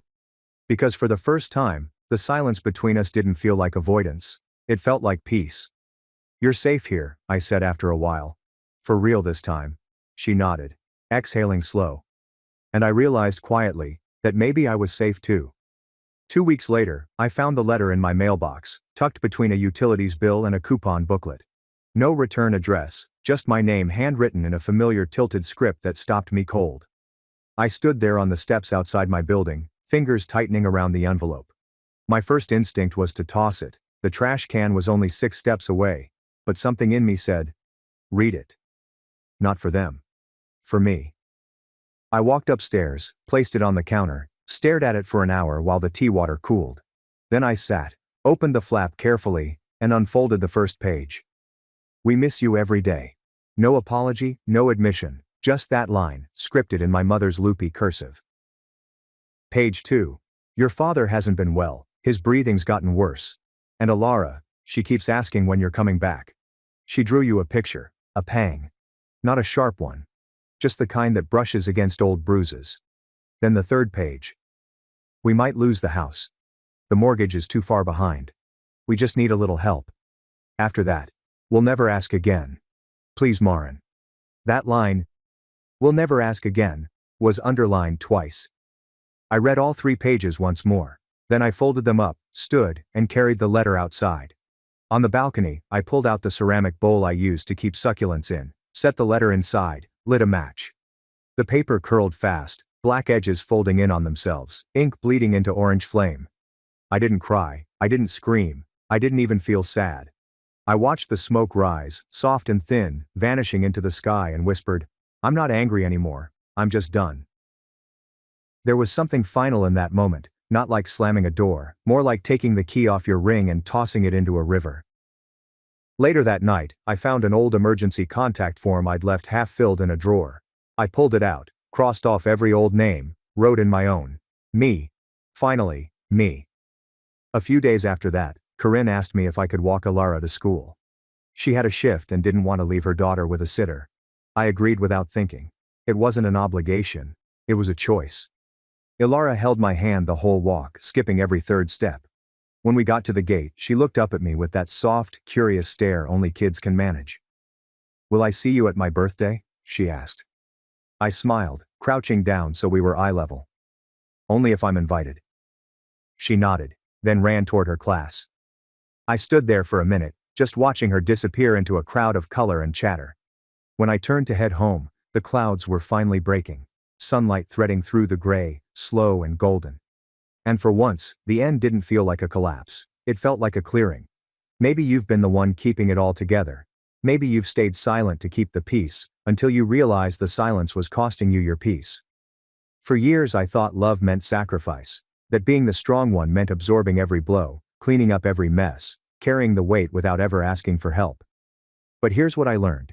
Being strong isn't about how much you can endure. It's about knowing when enough is enough. It's about choosing yourself without apology. Sometimes family won't understand your boundaries because they were the ones who benefited from you not having any. And when you finally draw that line, they'll call it betrayal. But it's not. It's healing. I don't share this story to be dramatic. I share it for anyone who's ever felt guilty for walking away, for saying no, for protecting their peace. You are not selfish for outgrowing dysfunction. You are not heartless for demanding respect. And you are not alone. So let me ask you, have you ever had to choose between peace and people? Between protecting your boundaries and preserving a relationship? I'd love to hear your thoughts.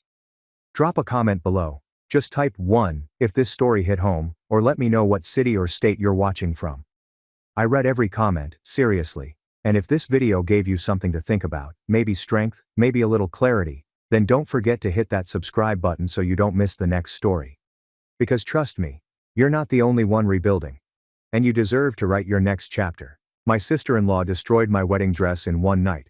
My in-laws defended her, calling it a youthful mistake. Furious, my husband froze her tuition money. I, a 27-year-old female, have been married to Bruno, a 29-year-old male, for just over a year. My parents graciously gave me my dream wedding dress, which cost around $8,000. It was exquisite, custom lace, made to me, and even had pieces of my mother's and grandmother's gowns sewed in for sentimental value. I truly adore this dress and intend to keep it forever, perhaps even passing it down one day. After our wedding, I discreetly put it in a garment bag in our guest bedroom closet at home. Bruno's younger sister is Iris, a 19-year-old woman. For background, she is in her first year of college and lives on campus nearby, but we are quite close to her. Bruno contributed significantly to her upbringing. There is a 10-year age difference, and he has even set up a $50,000 education fund for her, which he maintains. Our in-laws aren't wealthy, so Bruno has been contributing to her education and expenditures from the amount he accumulated. Iris is normally a fun kid, although she may be impetuous and spoilt because she is the family's baby. She's gotten into minor scrapes before fender benders, lost things and so on, which her family always forgives readily. I never anticipated she would do what she did. Last weekend was Halloween. My spouse and I did not go out partying. We are homebodies, and we had a nice night in. Iris, on the other hand, had planned a large costume party with her college pals, as well as some bar hopping. Unbeknownst to us, she had stopped by our house earlier that day. She keeps a spare key for emergencies and occasionally crashes at our house because we're close to university. We were not home at the time. I believe I was out grocery shopping while Bruno was at work, but she subsequently admitted she came over to check for costume items. I suppose she thought our house may have something cool she could use. She supposedly found the garment bag containing my wedding dress in the guest room closet. According to her, she assumed it was just an old outfit in the guest closet that I didn't care about. She decided that would make a fantastic angel costume or something for her night out. So, without asking, she wore it to a Halloween party bar. My $8,000 bespoke wedding dress. I had no idea about any of this until the next morning. On Halloween night, I was obliviously handing out candy at home, while my wedding gown was literally out bar hopping with a group of college students. The next day, I went to put away some laundry in the guest closet and saw that the garment bag was unzipped and empty. I completely panicked out. I anxiously searched the house, thinking, no, this can't be missing. I wondered whether I had moved it and forgotten, but I was certain I hadn't. My heart sunk, and I felt dreadful. I called my husband, terrified, and asked whether he had adjusted my dress. He was perplexed like me and answered no. Within minutes my thoughts turned to Iris, because she was the only other person with a key. I called her and got no answer. I texted her and got no response. I even called my mother-in-law to see if she knew anything. She did not pick up either. I was so enraged at this point that I drove to Iris's dorm. She was not there. Her roommate stated that she was gone. A few hours later, Iris called me back. She initially sounded unnaturally joyful, which irritated me. I asked if she had been to our house and if she had taken a white dress from my closet. She replies with a smile. Oh yeah, I borrowed that white dress in the garment bag, hope you don't mind. It was just hanging there, and I needed something for my outfit. I swear I was trying to hold it together, but I was basically yelling, "You mean my wedding dress?" That was my wedding dress, Iris. She went quiet for a second, then claimed she thought it was an old dress and didn't realize it was that one. She apologized in a half-hearted way, like sorry. I honestly didn't consider it a big issue. At this moment, I was shivering with rage. I begged her to return it right away, and that taking anything from my house, let alone anything so precious, was completely inappropriate. She texted me that she'd stop by later with it. I wasn't going to wait calmly. I contacted my husband, who was similarly furious, and left work early to return home. When Iris arrived at our place that evening, I was ready to explode. She stepped in with my wedding gown crumpled up in a plastic Target bag, dripping wet. The outfit was crumpled, stained red, and reeked of booze. Tears welled up in my eyes as she removed it. It resembled a murder scene on white satin. The front and sides of the train were covered in large crimson wine or cocktail stains. The fabric at the bottom was ripped in several spots. It was essentially ruined. I lost it. I burst into tears and screamed at her, wondering what the heck she was thinking. My spouse was also outraged. He genuinely went silent and angry upon seeing the garment. Iris began crying, claiming she was sorry that it was a mistake. She stated that a drunk female at the bar ran into her and spilled a drink all over her dress, and that the rip occurred when she caught it on something. She continued insisting she had no idea it was my wedding dress and assumed it was a spare old garment or a costume item. I call BS. It looks exactly like a bridal gown. Plus, who keeps an $8,000 dress lying around unless it's important? Between my tears and my husband's deathly silence, she became defensive. Her apologies evolved into excuses and blame. How was I supposed to know? You left it in the closet just like any other dress, and it's not like I did it on purpose, I yelled, making it clear to anyone with eyes that this was no cheap party costume. How could she have thought that was just a random dress given the quality and detail? She continued apologizing, but she also had the audacity to be snippy and claim I was overreacting because it was only a frock. I informed her it wasn't just any dress, it was my wedding gown. My parents paid a fortune for it and she had no right to take it, even if it was $10 from a thrift store. I was furious and in tears when my husband finally spoke out and told her she needed to leave. Iris sobbed as she walked out the door. I will admit that, in the heat of the moment, as she was leaving, I yelled at her that she owed me $8,000 for the dress. She screamed back that she doesn't have that much money and I'm unreasonable to ask a 19-year-old to pay that. Well, you better figure something out, I said, slamming the door. Not my best moment, but I was utterly beside myself. That night, my husband and I sat with a destroyed dress, completely upset. I cried. He was reassuring me, but I could see he was angry and hurt. This garment meant a lot to me and my family. My husband, who is generally extremely calm and generous with his sister, was so angry that he told me, "I'm not going to spend another dime of my money on her until she makes this right."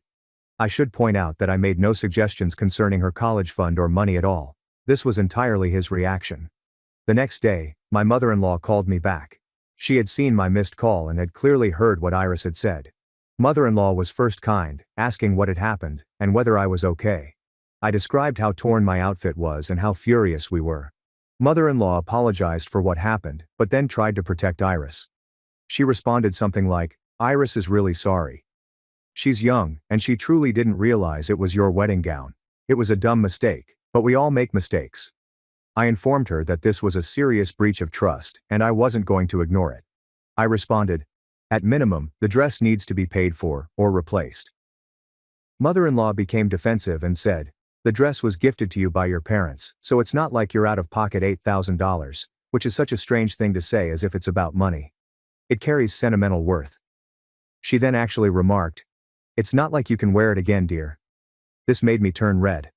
I snapped back that that was not the point. I didn't intend to wear it again, but it was mine and contained a lot of value, so I had every right to keep it spotless. I also told her how hurt my parents would be if they found out. I have not even been able to inform them yet. I am dreading it. At this time, mother-in-law turned to discussing how terrified Iris is because Bruno, my husband, is so upset with her. Apparently, Iris fled to her parents, saying that we hate her and that her brother is attempting to ruin her life because of a mistake. Iris's mother-in-law stated that she is hysterical because she believes Bruno would withdraw her education funds. So I imagine Iris informed her, Or perhaps her mother-in-law suggested it. I informed my mother-in-law that, really, I support my husband's decision. He is the one who saved that money for her, and if he believes this is the right penalty, until she accepts responsibility, so be it. I said that that might be the only thing that makes the gravity of the situation clear. Mother-in-law became enraged, claiming that I was unconcerned about how a young girl would make a mistake and that I was willing to ruin her life. She stated we were all family, and I should have a heart because Iris had no intention of ruining my clothing. I informed my mother-in-law that having a heart is one thing, but accepting the consequences is another. If someone, whether family or not, destroys anything exceedingly valuable due to their negligence, they must make amends. I also pointed out that Iris has never volunteered to do anything other than say sorry. There was no mention of how she planned to pay for it or work it off. Nothing. She only cried crocodile tears and expected us to forgive her right away. The wife's mother asked, "Where is she going to get that kind of money? You know she doesn't have a job." I responded, "Not my problem. Maybe you and Phil can help her, or she can take out a small loan since it's her doing." The call concluded with mother-in-law claiming I was being unfair, and that she would talk to Bruno shortly. My hubby absolutely supports me here. To be clear, he is just as angry, if not more. In fact, he's so angry that he's told his parents he's freezing the college fund until Iris properly handles the situation, whether by paying for the dress, or coming up with a solution we can all agree on. That $50,000 isn't legally hers yet. It's essentially an account in his name that he put up specifically for her. He intended to use it semester after semester for her tuition and expenses. He has already paid for the current semester, but he has warned her and our mother-in-law that he will not pay for the next semester or any future payments unless the dress issue is resolved. The entire family is now in uproar. Iris is distraught and continually contacting me, imploring that we do not take away her education. She apologized a million times, but then called me callous for allowing my husband to do this to her. My mother-in-law and even other extended family members, such as an aunt, are telling us that we're being very harsh, and that I'm the asshole for prioritizing a dress over her academic future. One aunt claimed in a group conversation that I'm essentially severing my relationship with SIL over an item of clothes. All of this turmoil is really affecting me. I feel bad that my spouse is feuding with his sister and relatives because of my clothing. On the other hand, I am still furious over what she did, and I believe that people learn best when they face real-world repercussions. We've provided her a road to make things right, and she's simply crying because it's too difficult. If it were up to me, I'd settle for her paying a few $100s for expert cleaning and preservation, as well as a deep, heartfelt apology, and perhaps some volunteer work to teach her the worth of things. But my husband is determined that we should not back down until she genuinely understands the gravity of the situation, which, in his opinion, means either paying up the cash or losing her college money. Am I an asshole for being so offended and refusing to forgive and forget? Update 1. Wow. This blew up bigger than I imagined.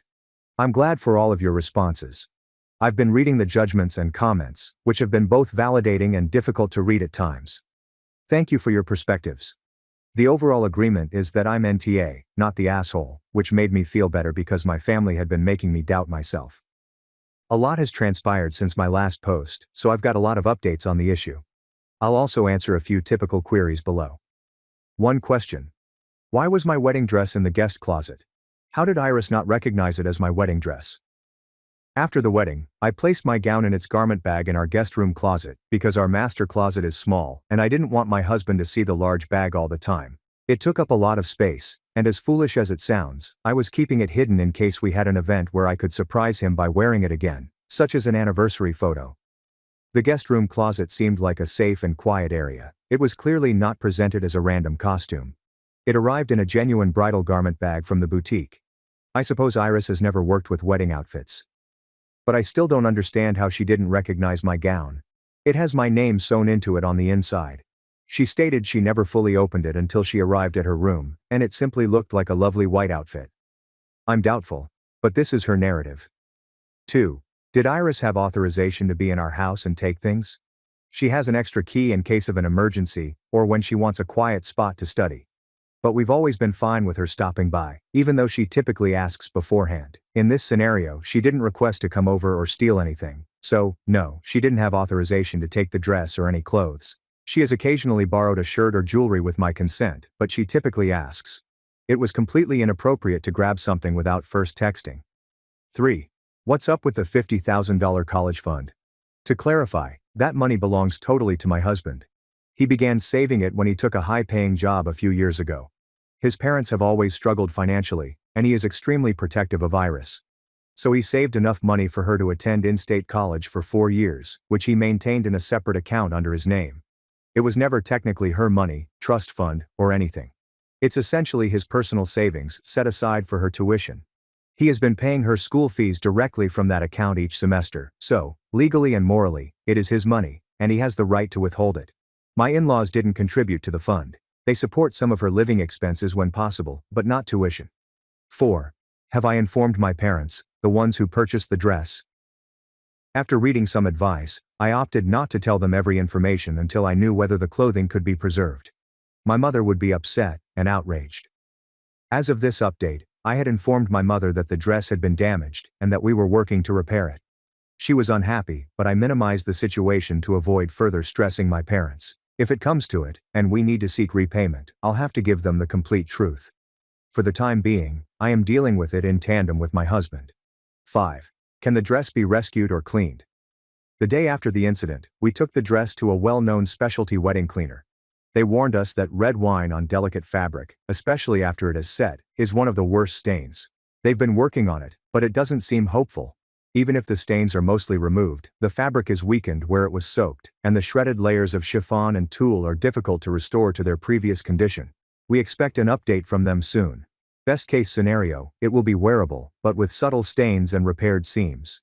In the worst case scenario, it is irreversibly damaged. In any case, the gown will not be as pristine as it once was. Okay, now let's see what's transpired since I posted about the family gathering.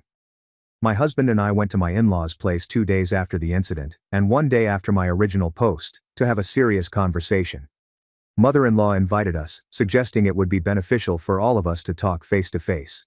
I was still enraged and wounded, but we agreed because everyone had been talking over each other on calls, texts. When we arrived, Phil, father-in-law, and mother-in-law were present, and Iris had returned from college for the weekend. We all sat in the living room.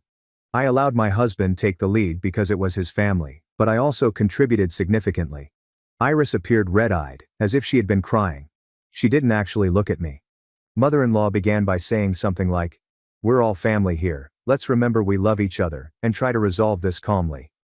My husband immediately said, "I'll be calm as long as I hear some acknowledgement of what actually went wrong here." He was clearly still enraged, but holding it together. He opened out to Iris. "What were you thinking? Explain to me how you thought taking any dress from our house without asking was okay." Iris began sniffling and said, "I don't know. I just thought it was a party costume. I didn't think it was a big deal." I couldn't help but respond that it was a big deal, and even if it wasn't my wedding dress, going into someone's closet and taking clothes without permission is basic disrespect. She murmured, "I apologize."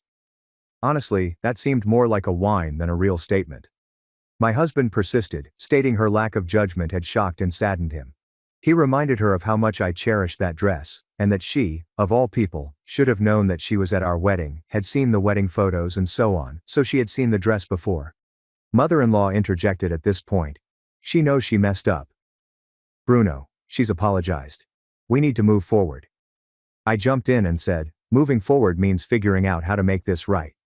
Saying sorry doesn't magically restore my dress." I was trying to stay composed, but I was still hurt. I replied, "I haven't even been able to fully break the news to my mom because it's such a damn shame." Phil, who had been quiet, sighed and asked, "What exactly do you want to happen now?" I responded, "At the very least, the cost of the dress should be reimbursed or a replacement obtained. I know it's difficult, but that's what happens when you ruin something you can't fix." I also said I'd be willing to accept a good faith effort, such as if Iris could pay half now and half later or something reasonable, but an attempt needed to be made. Iris began crying again when she learned the price of the outfit, and her mother-in-law appeared distressed. The wife's mother said, "You know she doesn't have that kind of money. She's just a student. How do you expect her to come up with $8,000? My spouse responded before I could. "Maybe by getting a job, or taking out a loan, or you helping.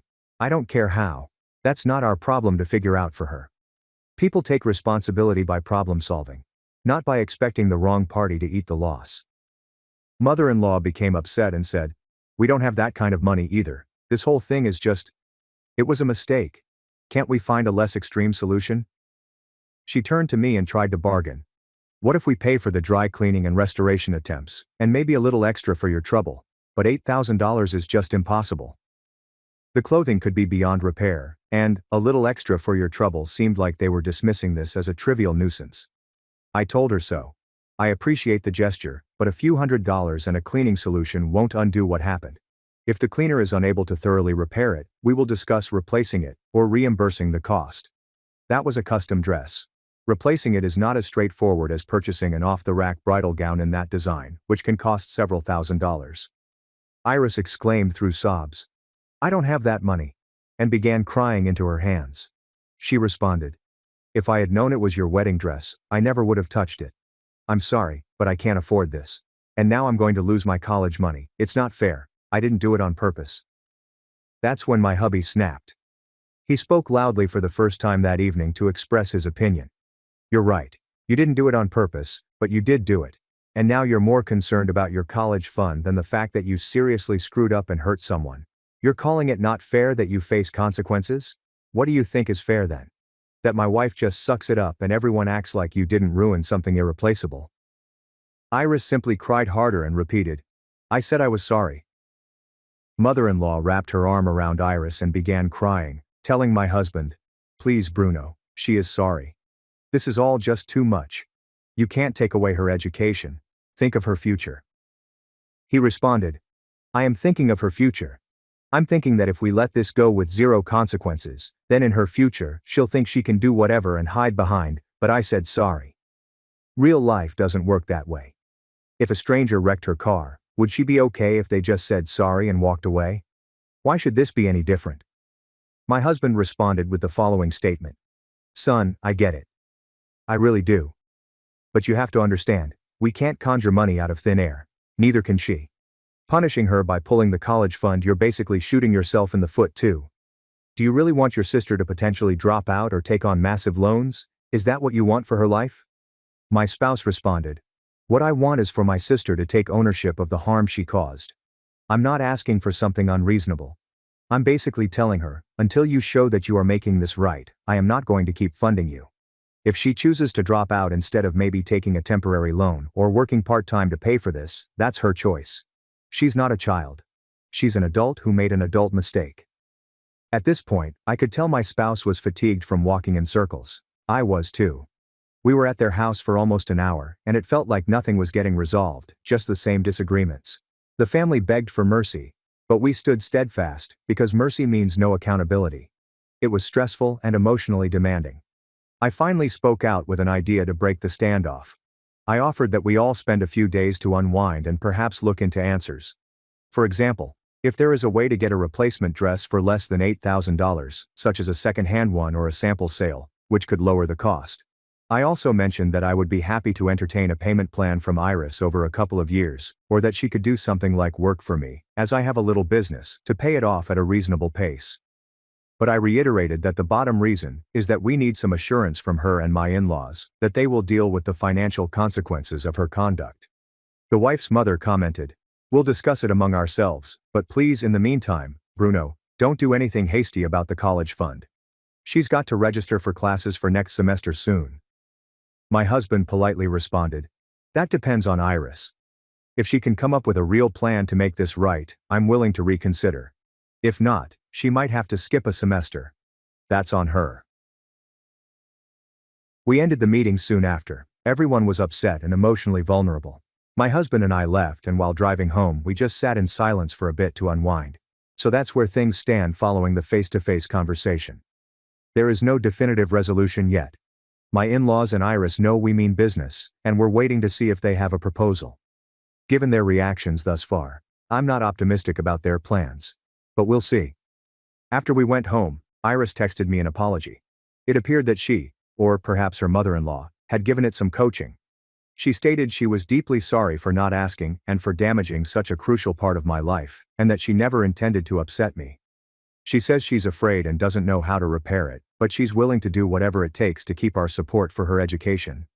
She also expressed guilt by adding that the entire situation makes her feel like a dreadful person and she is having panic attacks about her future. I haven't responded yet. I'm giving myself some space because I'm still angry, and I don't want to say anything I'll regret. Bruno and I are currently maintaining our ground. We have made it clear that we will not be sweeping this under the rug. She must find a means to partially compensate for the harm, or else she may face significant, life-altering consequences. The ball is in their court. Update 2, a week later. Hello again. Thank you to everyone who shared their advice and perspectives. Many of you sought updates, and even projected what would happen next. You were right on a couple things. It has been roughly a week since my last update. Things between my husband and his family worsened over that time, before perhaps improving. Also, we received reports from the wedding dress cleaners, and they are not favorable. First, the clothing. The specialized cleaner tried their best, but the clothing was damaged. The crimson stains have faded significantly, but are still clearly visible. In some areas, the white fabric is permanently colored pinkish brown. The material also shrank and warped slightly when wet for an extended period of time. The tears can be fixed, but the dress will never look the same. They tried one round of treatment, and the store owner advised me that more vigorous attempts could degrade the cloth much more. In short, I need to accept that my wedding gown will never be the same. They collected a modest price for the endeavor and unfortunately returned the clothing to me, still damaged and torn. I really cried again when I picked it up, which was awkward in front of the shopkeeper, but she was very nice. She remarked, "This happens more often than you'd think. Red wine is a nightmare on wedding dresses." So, yes, the dress is officially ruined. That revelation made me even more convinced that Iris or my in-laws must pay to replace it, or compensate for its value. The cleaner issued a letter saying the damage and that restoration to the original is impossible, which will be beneficial if we pursue legal action or file an insurance claim. Some of you proposed it, but more on that later. Now after the big conference, my in-laws were generally quiet for a few days. I believe they were talking among themselves and giving everyone a break. My husband and I tried to have a drama-free weekend. We even went on a trek to clear our minds, which helped somewhat. However, the hush shattered swiftly on Monday. What occurred on Monday? Iris apparently told a few friends and cousins a warped version of the story, which circulated on social media. I started getting strange vibes from a couple of my own friends, who asked what was going on after seeing posts. It turns out that someone, perhaps Iris or a friend of hers, wrote on Instagram, "When your own brother would rather see you drop out of college than forgive you for a mistake. Family can be cruel." It didn't expressly say the clothing, but anyone nearby would know it was about us. I was annoyed because she hadn't highlighted the part when she literally created everything by doing something stupid.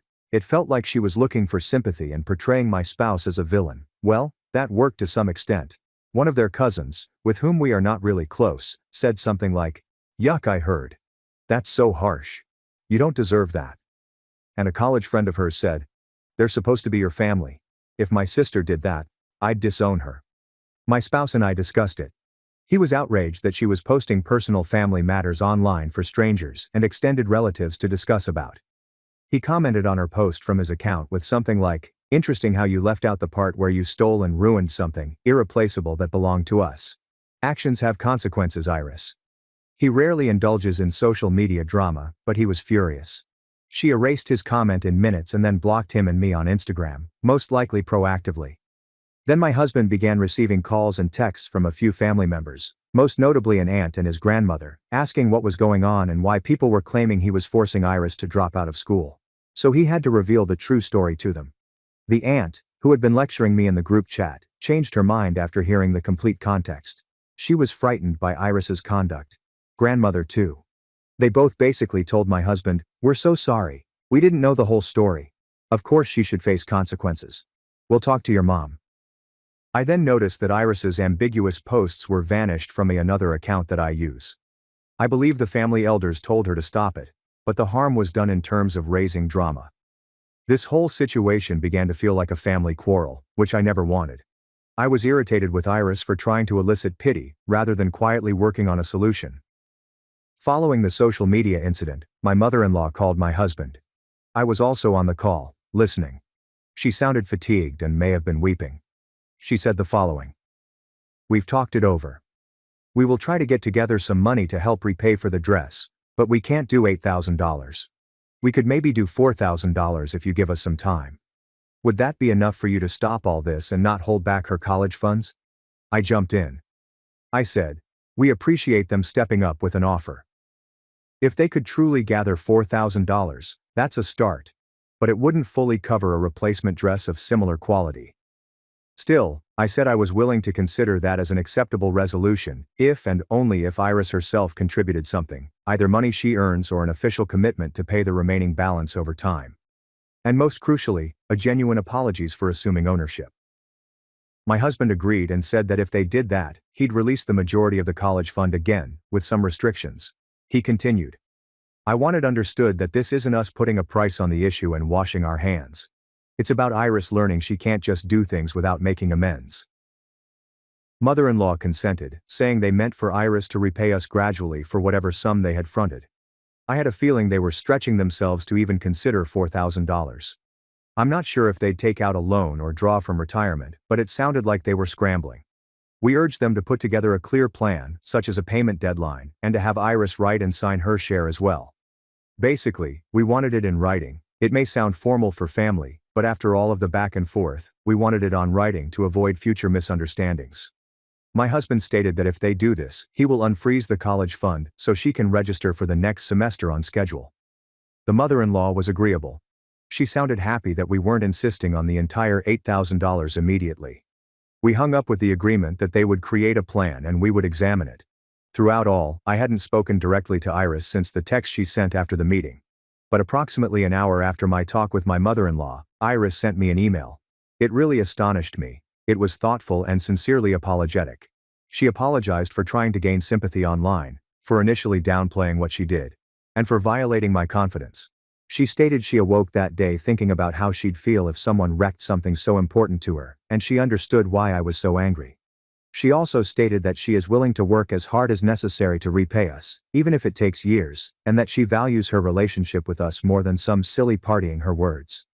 She stated that she was first concerned about losing the college fund, but she now understands why we took such a strong stance. She expressed regret for causing a conflict in our family and bringing drama to our door. It came across as sincere. Both my husband and I were impressed by the tone. This was a significant departure from Iris's previous protective, avoidant behavior. I responded to her email, which didn't feel like a phone conversation, and thanked her for really apologizing. I told her that I accept her apologies and appreciate her accepting responsibility and writing. I stated that I am still very sorry about losing my dress, but I am hoping that we will all be able to move on if she follows through on her promise to make reparations. I didn't scold her or anything. I remained calm and stated that I am willing to work with her and her parents to get a fair conclusion. So things appeared to be moving in the right direction until one more mini drama occurred. Of course, some of you considered insurance. So I looked into whether my homeowner's insurance or a specific wedding coverage would cover the dress. I realized that I did not have a special rider on our insurance for pricey items like the dress, which I should have had, but I had underestimated its value at the time. However, my coverage may cover theft or vandalism, which are crucial words for personal property. So, just out of curiosity, I said it to my husband in front of my sister, not Sil, who was visiting. My sister casually replied, "Well, it was effectively stolen and vandalized by your Sil." We laughed. But evidently my phone's voice assistant activated and captured part of the discussion in a voice text that I was in the middle of sending to mother-in-law. I was texting her about something unrelated just before. I didn't know where it had recorded the excerpt when I pushed send. My mother-in-law received a text that partially quoted my sister, stating something like, "It was effectively stolen and vandalized by your Sil." Oh my. Mother-in-law was upset to find the word stolen and vandalized. She immediately called, unhappy that we were referring to it as stealing.